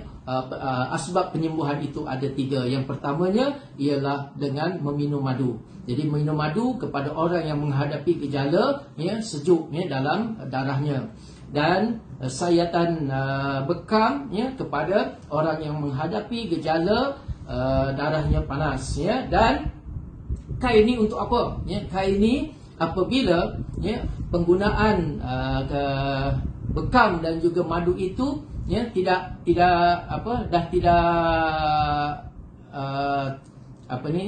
berkesan ya. Dah guna madu tapi masih lagi ya, dah dibekam, dah makan madu, dua-dua ya masih kekal lagi, maka pada waktu itu ya baru boleh gunakan kai ya. Jadi tak boleh terus gunakan kai ya. Jadi kai ini di peringkat yang terakhir ya, yang paling hujung sekali ya. Apabila 2 kaedah ini tidak dapat dilakukan, barulah ya ulama mengharuskan ya penggunaan kai ini ya.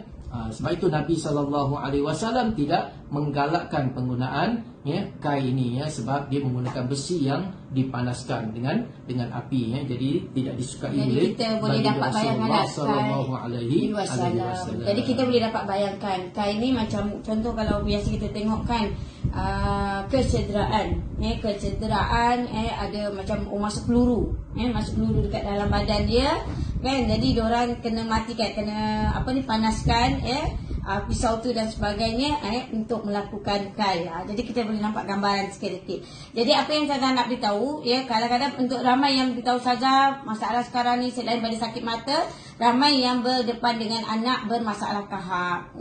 Selain daripada madu, dan apa yang Ustazah nak beritahu ialah dengan Pati Ahmad, iaitu Habatus Sauda. Yang saya kata untuk kanak-kanak untuk orang awam minta maaf, dia orang kena pergi di luar sana, di hospital dan sebagainya. Tetapi untuk pesakit-pesakit sunnah, untuk pesakit sunnah yang ada grade-grade perubatan yang belajar dengan Persatuan Perubatan Sunnah, maknanya mereka ada Pati Ahmad di rumah. Tidak boleh sebarangan Habatus Sauda. Untuk kanak-kanak tidak boleh sebarangan Habatus Sauda. Maknanya ada Habatus Sauda yang memang sesuai, yang hanya untuk kanak-kanak. Dan di mana saya ingatkan, Pati Ahmad ni bila kita makan, Dada nak tunjuk cara dia. Sebab ramai yang tanya, Ustazah macam mana nak buang kahak anak-anak ni? Okey, Ustazah akan ajar caranya. Yang kita ambil ni, dan ingat kebetulan Ustazah cerita pasal kahak, wajib terus, kalau Ustazah kalau anda berdekat dengan Ustazah akan tengok air liur tu banyak, gelembung tu di mana. Kalau misalnya dalam tu ada di bahagian atas, Ustazah akan tengok di mana.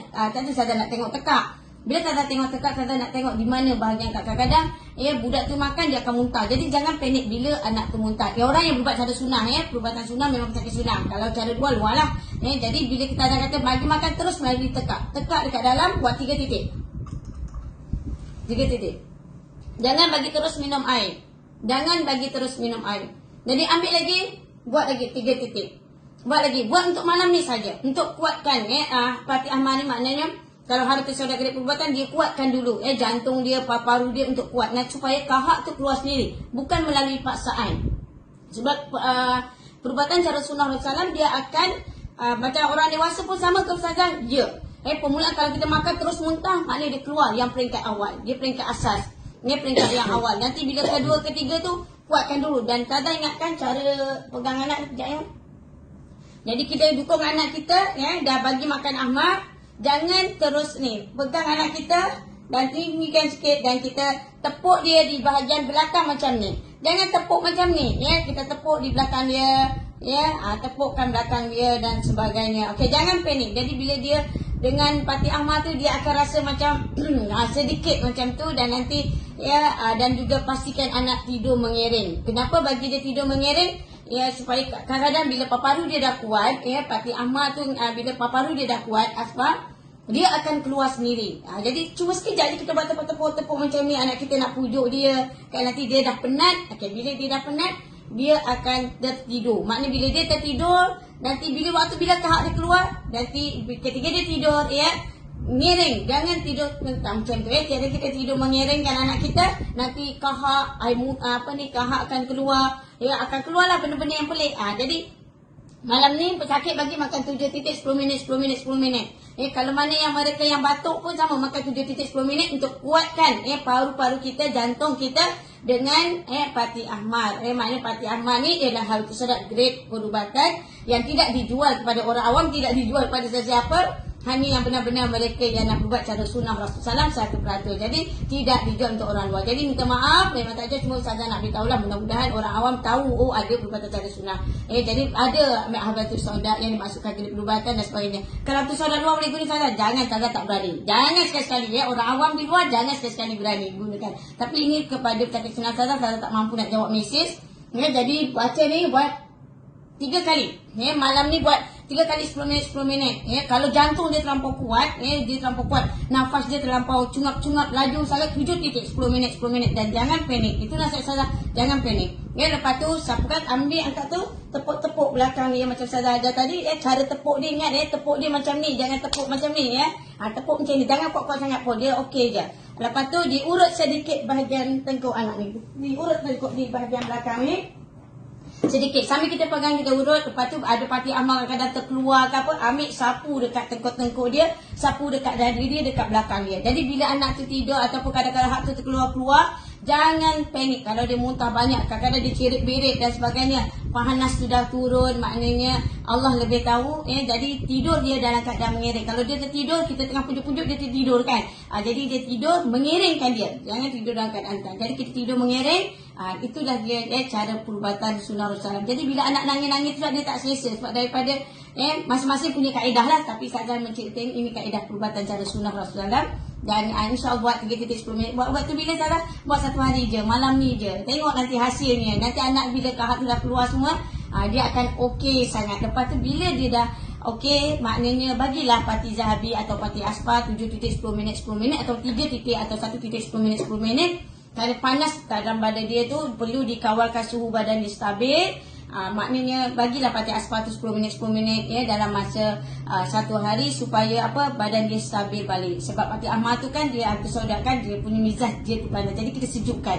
Lepas tu sapu air warid dekat kepala anak, badan dia bawah ketiak, jangan lupa sapu air warid sesendi anak, dan juga jangan panik. Dan parti Ahmad letakkan dalam pusat anak nanti jangan risau, jangan panik. Cuma saya kata mudah-mudahan baca bismillah dan selawat, ya Allah tenangkan hatiku, dan tengok nanti akan keluar kahak dan sebagainya, baru anak tu lega dan pernafasan anak kita akan stabil. Ini cara perubatan sunnah Rasulullah. Dan kepada orang awam jangan sekali-sekali bila tu solat luar you all buat dekat rumah. Sebab you all tak kenal. Sebab tu anak kena belajar dengan satu perubatan sunnah. Sebab apa kita buat secara percuma, tak kita nak ajar pada orang, oh ni grade dia, ini grade dia, supaya kita kenal. Setiap rupanya dalam perubatan sunnah pun minyak zaitun bersodak dia ada grade. Dan tidak, memang persatuan tak akan jual pada orang awam. Itu yang saya nak beritahu kepada semuanya. Baik, yang terakhir, ini yang terakhir lah sebab dah lewat dah ni. Ramai orang mengatakan bahawa musuh sebenar manusia itu ialah dirinya sendiri. Musuh sebenar manusia itu ialah dirinya sendiri. Jadi apa maksudnya? Kadang-kadang manusia ini suka membatasi kekuasaan Allah Subhanahu Wa Taala, membatasi kehebatan Allah Subhanahu Wa Taala diukur dengan kekuatan mental dia, cara berfikir dia. Apabila dia fikir tak logik, dia rasa oh ni tak logik. Jadi ini pemikiran yang seperti inilah yang menjadi musuh kepada manusia itu sendiri. Yang akhirnya mereka tidak mempercayai benda-benda yang gaib. Mereka tidak mempercayai kekuasaan dan kehebatan Allah Subhanahu Wa Taala. Mereka tidak mempercayai peristiwa Isra dan Mi'raj. Bagaimana satu perjalanan yang jauh, yang sebulan pergi sebulan balik, secara adatnya boleh ditempuh dalam satu malam, tak masuk akal. Kemudian burak, burak adalah satu kenderaan yang tidak pernah dilihat, boleh bergerak begitu pantas, yang tidak pernah wujud di zaman itu. Kalau gunakan akal fikiran, tak masuk akal dan sebagainya. Jadi kita membatasi kehebatan Allah Subhanahu Wa Taala dengan kerangka ilmu dan juga pemikiran kita ni. Jadi yang menjadi hijab, menjadi penghalang kita dengan Allah Ta'ala ialah diri kita sendiri. Jadi maka kerana itu sahabat-sahabat sekalian, betulkan akidah kita, betulkan tauhid kita.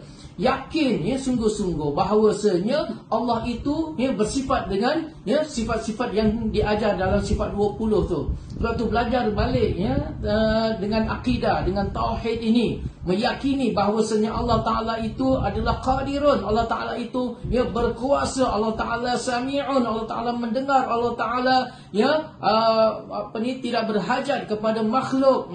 Laisa kamitslihi syai', Allah Ta'ala tidak menyerupai sesuatu pun daripada makhlukat ini.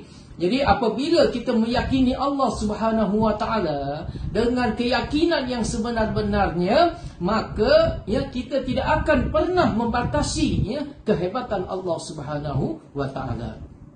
Jadi apabila pemikiran kita, minda kita, dada kita tidak disempitkan dengan ideologi-ideologi yang seumpama ini, insya-Allah kita akan menerima apa yang Allah Subhanahu Wa Ta'ala sebutkan tentang peristiwa Isra dan Mi'raj ini. Bayangkan Nabi SAW Mi'raj, bertemu dengan Allah Subhanahu Wa Ta'ala, bertemu dengan malaikat-malaikat, sampai kepada langit pertama, langit kedua, langit ketiga, langit keempat. Kalau diceritakan kepada orang kafir akan mentah-mentah menolak. Kalau diceritakan kepada orang yang hanya bersandarkan kepada batas pemikirannya yang sempit, batas pemikirannya yang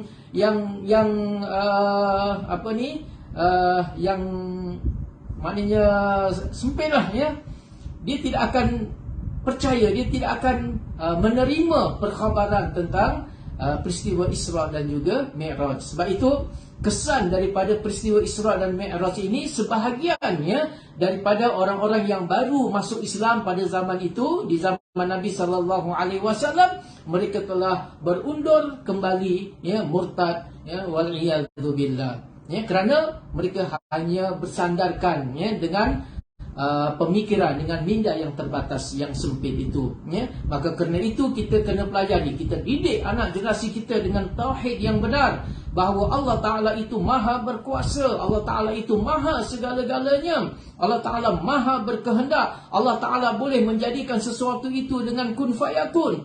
Dalam semalaman, ya, Allah Ta'ala boleh merubah, ya, segala-galanya, ya, sebagaimana, ya, kita yang hidup di akhir zaman. Ya, dalam peristiwa Isra dan Mi'raj ini Allah Ta'ala isyaratkan dengan Masjidil Aqsa, ya. Jadi Masjidil Aqsa ini adalah destinasi yang terakhir kepada umat Islam. Kita sekarang semuanya sedang bergerak menuju ke Masjidil Aqsa, ya. Malah Dajjal itu sendiri pun akan ke sana, Imam Mahdi pun akan ke sana, Nabi Isa alaihissalam, ya, diturunkan di bumi Syam, dan kemudian akan bergerak semuanya, ya, sedang menuju kepada Masjidil Aqsa. Ya, ada apa dengan Masjidil Aqsa ini? Ya, kerana Allah Subhanahu Wa Taala telah mengisyaratkan perjalanan manusia di dunia ini, ya, daripada Masjidil Haram akan menuju semuanya kepada Masjidil Aqsa. Jadi peristiwa, ya, yang berlaku pada Masjidil Aqsa adalah satu peristiwa yang sangat besar kepada umat Islam. Ya, sebab itu, ya, kita Nabi SAW menyebutkan, ya, zaman kenabian, wahyu dan semuanya, ya, semuanya dah terputus dah. Ya, dah tidak ada wahyu lagi dan tidak ada nabi selepas daripada, ya, baginda Rasulullah sallallahu alaihi wasallam, tetapi yang tinggal ialah mubasyirat. Anda tahu perkataan mubasyirat? Pernah dengar? Jadi mubasyirat ini, ya, benda yang khusus, ya, di akhir zaman. Yang tinggal ialah mubasyirat, ya, di mana baginda Rasulullah sallallahu alaihi wasallam disebutkan, diriwayatkan daripada Ummu Kurz, sabda Rasulullah sallallahu alaihi wasallam, telah habis kenabian tetapi tinggal mubasyirat. Hadis riwayat Ahmad dan Ibnu Majah. Dalam riwayat yang lain, Abu Hurairah radhiyallahu anhu, baginda Rasulullah sallallahu alaihi wasallam bersabda, tidak ketinggalan dari urusan kenabian melainkan mubasyirat. Ya, jadi urusan kenabian dah habis dah, tapi yang tinggal ialah mubasyirat. Lalu sahabat-sahabat bertanya, apakah dia mubasyirat ya Rasulullah? Ya, jadi mubasyirat ini pun, ya, sahabat-sahabat, ya, mempertanyakan kepada Nabi sallallahu alaihi wasallam, apakah dia mubasyirat ini ya Rasulullah? Lalu baginda Rasulullah sallallahu alaihi wasallam bersabda, yakni mimpi yang baik.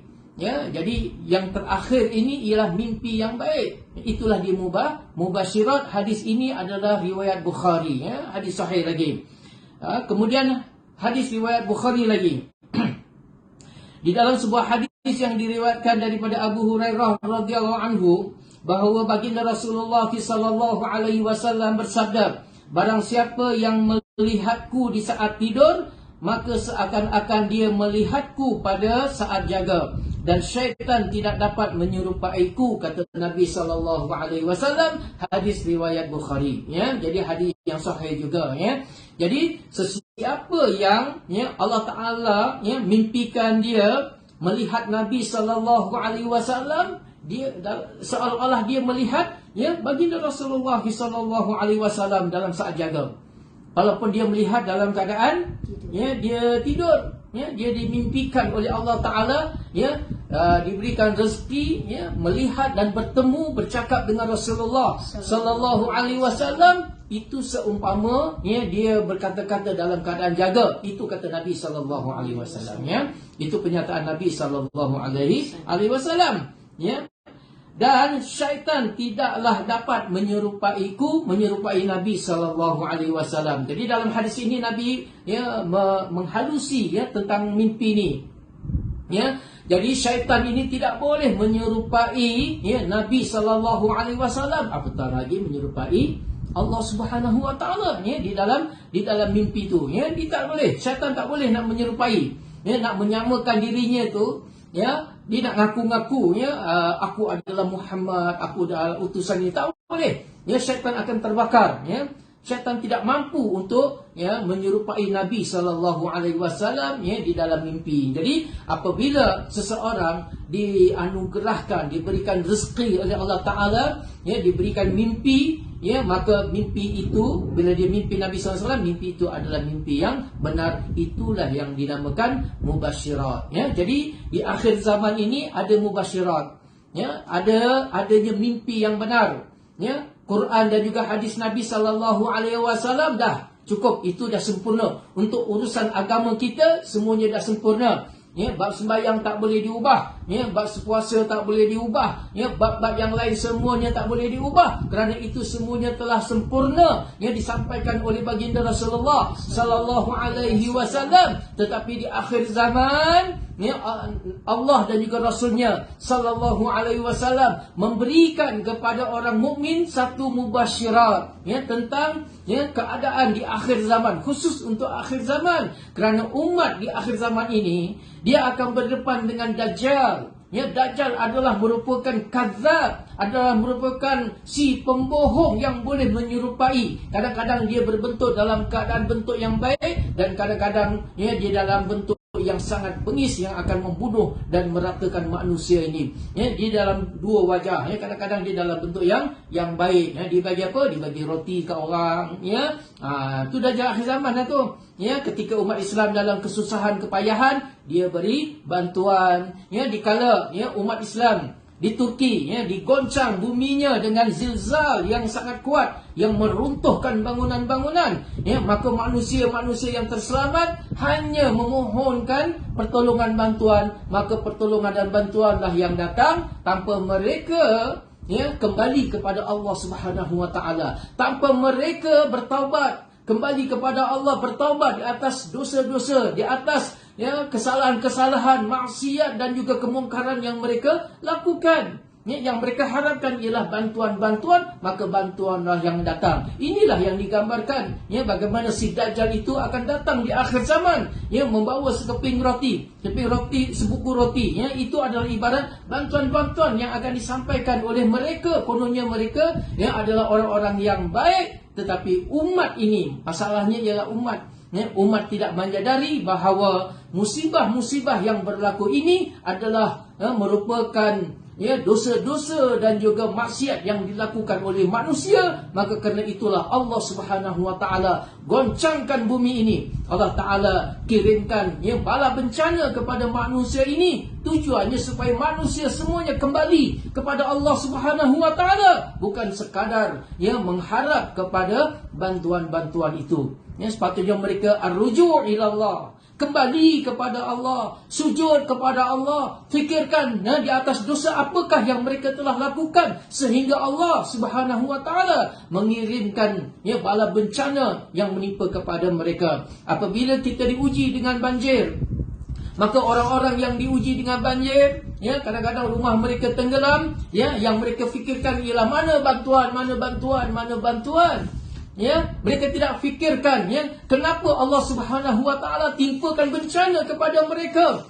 Yang pasti bencana-bencana ini diturunkan oleh Allah Subhanahu Wa Taala, dikirimkan oleh Allah Subhanahu Wa Taala lantaran dosa-dosa dan kesalahan-kesalahan yang dilakukan oleh tangan-tangan manusia. Zaharul fasadu fil barri wal bahri bima kasabat aydin nas. Telah muncul kerosakan, kefasadan, keterlanjuran manusia, kebejatan manusia di atas muka bumi, di daratan dan juga di lautan, lantaran kejahatan tangan-tangan manusia. Maka kerana itulah Allah Subhanahu Wa Taala kirimkan bala bencana kepada manusia, supaya manusia itu kembali kepada Allah Subhanahu Wa Taala, bukan hanya sekadar mengharap bantuan-bantuan. Kalau mereka hanya sekadar mengharap bantuan-bantuan ini, maka bantuan-bantuan ini akan datang sebagaimana digambar menggambarkan bagaimana Dajjal datang membawa makanan, membawa sebuku roti, memberi bantuan kepada mereka, tapi mereka tidak nampak kepada Allah Subhanahu wa taala, tidak menyebabkan mereka semakin hampir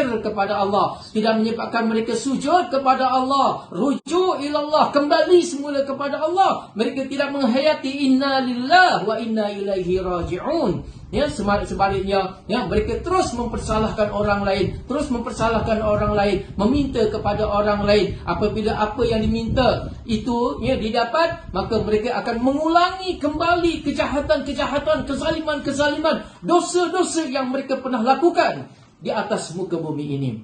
Nah, inilah mubasyirat-mubasyirat yang Nabi SAW sampaikan kepada hamba-hamba Allah, kepada siapa pun hamba-hamba Allah yang mendekatkan diri kepada Allah, yang mahu mengharapkan pertolongan hanya kepada Allah Subhanahu wa taala, maka Allah Taala akan berikan mimpi-mimpi mubasyirat ini. Dengar sahabat-sahabat sekalian, supaya kita jangan menjadi golongan orang-orang yang bila ada orang mimpi kita tolak 100%, dan kadang-kadang kita terima 100% pun tak kena juga. Jadi di sana ada beberapa panduan-panduan supaya kita tidak terjebak kepada kesesatan. Nabi SAW menyebutkan, "War-ru'ya thalathun, al-hasanatu busyra minallah, war-ru'ya yuhaddithu ar-rajulu biha nafsahu, war-ru'ya tahzinu minasyaitan, fa idza ra'a ahadukum ru'ya yakrahuha fala yuhaddithu biha ahadan falyakum falyusalli." Mimpi itu ada 3 macam, sahabat-sahabat, kata Nabi SAW. Kedudukan hadis ini hadis riwayat Muslim, maknanya hadis ini hadis sahih. Jadi jangan kita sembrono dengan mimpi, bukan sembarangan dengan mimpi-mimpi ini. Tak boleh mimpi ini ditolak begitu saja, tak boleh ditolak 100%, tak boleh. Kerana Nabi SAW menyebutkan di dalam hadis riwayat Muslim. Tadi yang mubasyirat kebanyakan hadis daripada riwayat Bukhari, Imam Bukhari. Hadis ini daripada Imam Muslim menyatakan mimpi itu ada 3. Mimpi baik yang merupakan kabar gembira daripada Allah Subhanahu wa taala. Ini adalah pertama. Ingat sahabat, mimpi yang baik itu merupakan khabar daripada Allah Subhanahu wa taala. Allah Taala yang beritahu kepada hamba Allah yang diberikan mimpi yang baik ini. Dan mimpi-mimpi ini bukan untuk nak merubah syariat Nabi Muhammad SAW. Kalau mimpi itu berbentuk mengubah syariat Nabi Muhammad SAW, maka mimpi itu adalah tidak benar. Tapi selagi mana mimpi itu tidak merubah syariatnya agama yang telah sempurna dibawa oleh baginda Rasulullah SAW, itu hanyalah merupakan petunjuk-petunjuk di luaran, umpamanya petunjuk untuk mengenal Ya'juj Ma'juj, petunjuk untuk nak mengenal Imam Mahdi, petunjuk untuk nak mengenal Dajjal, petunjuk untuk nak mengelak daripada huru-hara peperangan, kebinasaan, kematian dan sebagainya. Itu adalah merupakan mubasyirat, itu adalah merupakan hidayah, al-hadi minallah. Petunjuk itu, yang memberi petunjuk itu ialah Allah Subhanahu wa taala. Manakala orang yang diberi tunjuk oleh Allah Subhanahu wa taala dipanggil Mahdi. Jadi Mahdi bukannya satu tu sesiapa sahaja yang Allah Taala berikan petunjuk hidayah itu, maka orang itu adalah Mahdi. Tetapi Mahdi yang sebenar-benar yang diisyaratkan di dalam hadis-hadis Nabi SAW itu ada ciri-cirinya. Barangkali saya akan ulas dalam satu tajuk yang khusus. Tapi ini secara umumnya supaya kita jangan sembrono, jangan sewenang-wenang dalam menerima khabar mimpi ini. Kita terus tolak 100% tanpa perbincangan, tanpa perincian. Jadi itu tak betul. Jadi mimpi yang pertama itu ialah mimpi yang baik, mubasyirat, yang merupakan khabar gembira yang Allah Subhanahu wa taala kirimkan, berikan, tunjukkan kepada hamba-hamba Allah tertentu. Yang kedua, mimpi kerana bawaan fikiran seseorang ketika terjaga. Sebelum dia tidur, dia banyak memikirkan sesuatu. Dia banyak fikir satu hantu. Jadi bila dia mimpi, mimpi hantu sungguh. Jadi mimpi itu mimpi yang kedua. Itu mimpi bawaan. Itu mimpi bawaan sebab fikirannya duk mikir benda tu, ya, dia mikir benda tu, ya, jadi dalam mimpi, ya, terbawa-bawa, ya, itu bentuk mimpi yang kedua. Mimpi pembawaan ni berhati-hati, sebab tu saya nasihat semua kaki-kaki sunnah bila kita ada musibah atau bala atau kita ada sesuatu yang merusingkan, ya, kalau boleh waktu kita nak tidur tu zikir apa yang kalian suka, sama ada suka berselawat, kalau kita suka zikir la ilaha illallah, kita suka zikir ya Allah ya Latif, ikut kepada jiwa kita berzikir kepada Allah, stop handphone dan sebagainya, letak jauh dan berzikir kepada Allah, lapangkan dada kita. Kadang-kadang seorang isteri boleh tahu, ya, suaminya atau musibah nak tiba pada anak, ya, dan sebagainya. Lepas tu orang-orang kan ada belajar kaedah teknik bagaimana apabila mimpi yang buruk, dia ada bahagian ada cara syarat, ya, untuk ni, dan jangan bercerita dengan sesiapa. Tapi kalau benda yang baik, insya-Allah dia akan memberi kebaikan pada kita semua. Yang ketiga, bentuk mimpi yang ketiga yang disebutkan oleh Nabi SAW, iaitu mimpi menyedihkan yang datang daripada syaitan. Ya, mimpi menyedihkan, ya, yang datang daripada syaitan. Kena apa? Kejar beruang, kejar harimau. Tapi kata kalau kerja ular, kalau tak kahwin kena kejar ular tu mana orang nak pinang kan? Kalau patuk tu menjadilah. Kan? Tapi wallahu alam, ya, kadang-kadang mimpi kita bersyarat kata gigi patah, ya. Gigi patah beri syarat, ya, kadang-kadang itu wallahu alam, tak tahu, tapi banyak bila kita tengok benda-benda ni, isyarat-isyarat ni, maknanya kita kena ambil jugalah bila ni, tapi bukanlah kita mempercayai sangat, ya. Nanti ambil ni. Jadi jika kalian mimpi sesuatu yang tak kalian senangi, kata Nabi, ni Nabi beri nasihatnya, kalau, ya, kalian mimpi sesuatu yang kalian tak senangi, maknanya mimpi tu buruk lah, ya, tak sedar hati, bangun-bangun tak sedar hati, tiba-tiba menangis, kan, tiba-tiba susah hati, maka jangan kalian ceritakan kepada sesiapa pun, ya. Jadi Nabi SAW pesan, ya, kalau mimpi itu mimpi yang tidak baik, ya, termasuklah tadi gigi patah, sebenarnya tak boleh cerita kepada orang lain, ya. Dan berdirilah dan solatlah. Jadi Nabi ajar, ya, sallallahu alaihi wasallam, ya, jangan cerita kalau mimpi itu tak baik tu, jangan cerita kepada orang, ya. Yang kedua, ya, maka berdiri dan solatlah, ya. Jadi berdiri, ambil wuduk, ya, dan kemudian, ya, solat, minta petunjuk kepada minta Allah, perlindungan pada Allah, minta Allah tenangkan, ya Allah, kalau mimpi ini tidak baik, ya Allah, ya Tuanku, ya, minta pada Allah, hanya Allah yang boleh kun fayakun, ya, membuat sesuatu benda tu. Kadang-kadang benda tu berlaku, biarlah dia berlaku hanya dalam mimpi, tapi jangan dalam kenyataan.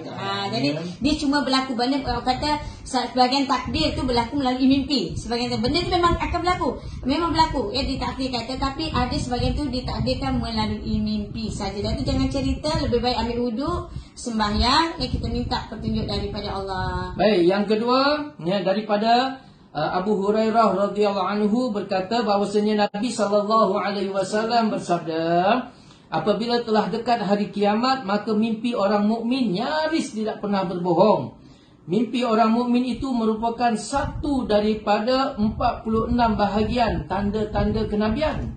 1/46, ya, mimpi kenabian, ya, tanda-tanda kenabian, dan apa-apa yang berasal daripada kenabian tidak mengandungi dusta. Hadis riwayat Bukhari dan juga Muslim. Sebab tu, ya, jangan sewenang-wenang, jangan sembarangan, ya, bila orang di akhir zaman ni. Maknanya dalam hadis ini Nabi SAW menyebutkan semakin dekat dengan hari kiamat ni, kita ni semakin dekat dengan hari kiamat, dengan huru-hara, bencana, malapetaka dan sebagainya yang begitu banyak ni, ya, semakin dekat nak menuju kiamat, mimpi itu semakin tepat, ya, semakin, orang kata, semakin betul lah, ya, tidak bohong, ya.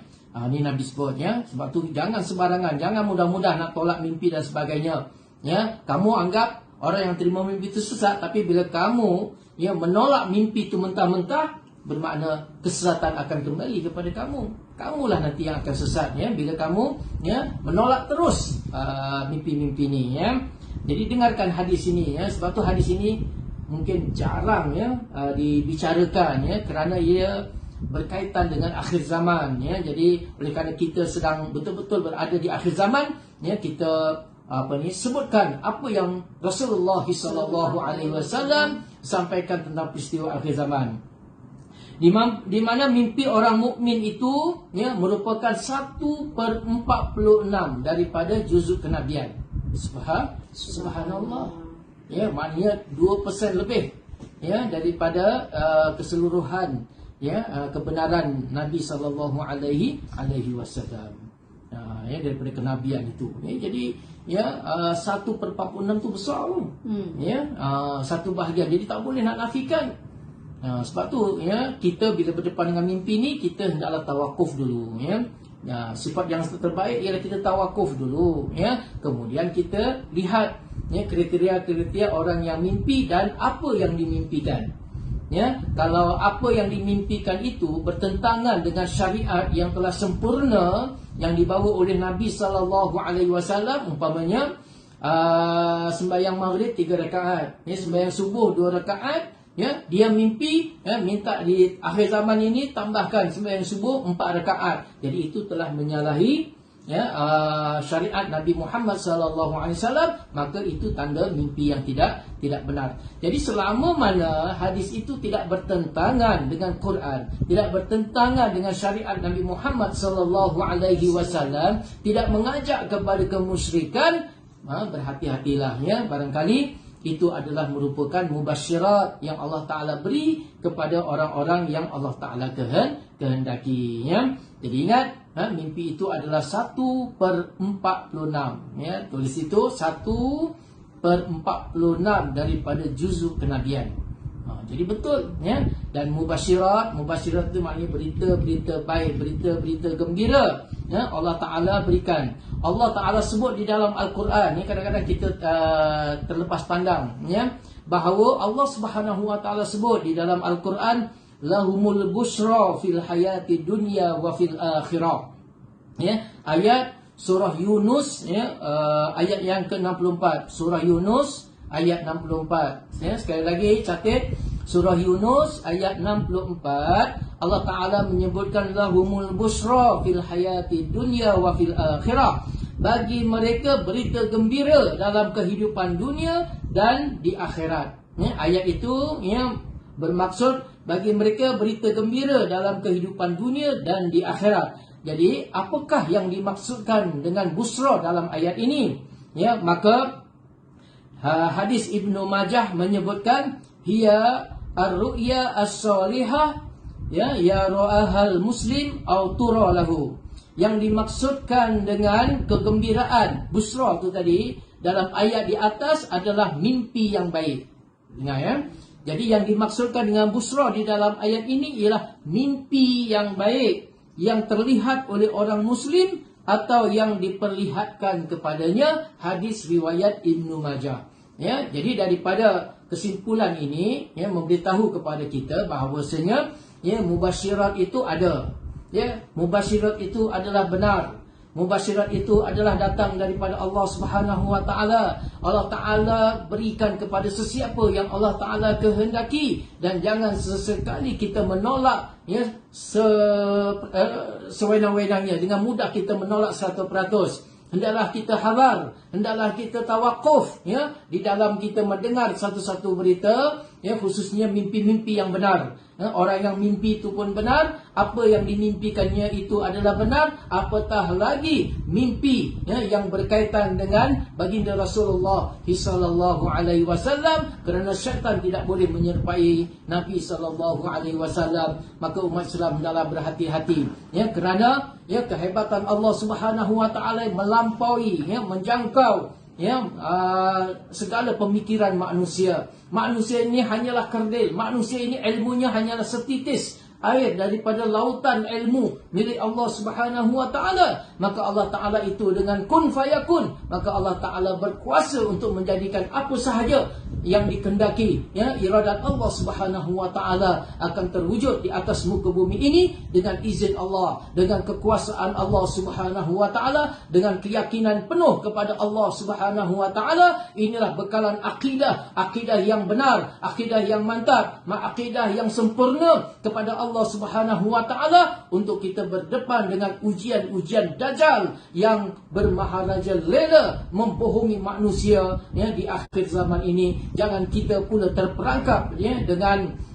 helah-helah dengan tipu daya. Wa makaru wa makarallah wallahu khairul makirin. Mereka puak-puak dajjal, orang-orang kafir dan semua musuh-musuh Allah Subhanahu wa taala merancang untuk menghancurkan, membunuh manusia, ya, untuk menyesatkan umat Islam. Tetapi Allah Subhanahu wa taala juga merancang. Allah taala kirimkan mubasyirat kepada hamba-hamba Allah yang Allah taala kehendaki untuk memberikan, ya, jalan-jalan yang terbaik untuk berdepan dengan suasana akhir zaman yang sangat mencabar keimanan manusia seluruhnya. Jadi sekadar itu aku qauli hadza wa astaghfirullah li wa lakum. Assalamualaikum warahmatullahi wabarakatuh. Ya, insya-Allah. Waalaikumsalam warahmatullahi wabarakatuh. Dan semua yang beri salam, waalaikumsalam warahmatullahi wabarakatuh. Mudah-mudahan dalam bulan Syaban kebaikan dan salat patut stop. Sebab apa? Ada berapa kali dah TikTok bagi amaran. TikTok bagi amaran. So kita kena hentikan sampai di sini. Insya-Allah kalau Allah izinkan lagi, ya, besok kita akan live pada masa yang sama, waktu yang sama, insya-Allah dalam pukul apa sayang? Pukul 9.30 malam ataupun 10 malam lah, 9.30 ataupun 10 malam. Dan kalau terpaksa berhentikan sebab TikTok dah beri amaran berapa kali, ya, kalau dia akan datang tak dapat nak live lagi. Dan insyaAllah kita berjumpa lagi. Dan kita ambil yang mana yang kebaikan. Mudah-mudahan Allah beri kebaikan dan kebaikan dan jernihkan hati kita, beri kita petunjuk dan hidayah. Dan semua mendapat keberkatan di bulan Syaban. Mimpi Rasulullah SAW di bulan Syaban. Semoga kita semua di bulan Syaban, siapa yang sakit banyak berselawat, banyak ingat Rasulullah SAW. Mudah-mudahan di bulan Syaban kita dapat mimpi Rasulullah sallallahu alaihi wasallam. Kerana mimpi Rasulullah adalah hadiah di bulan Syaban, adalah bulan yang kepada orang mereka yang banyak mengikuti Rasulullah. Ketika sakit ingat Nabi Muhammad SAW. Ya, semakin erat memegang sunnah Nabi Muhammad SAW.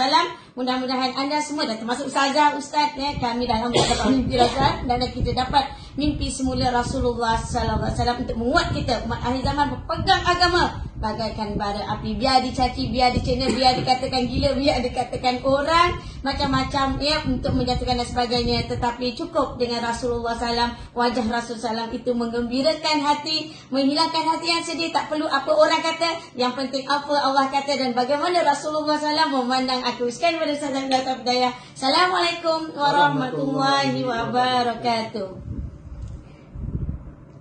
Banyak kali dia marah ni. Macam mana nak tutup ya? Alamak. Allah.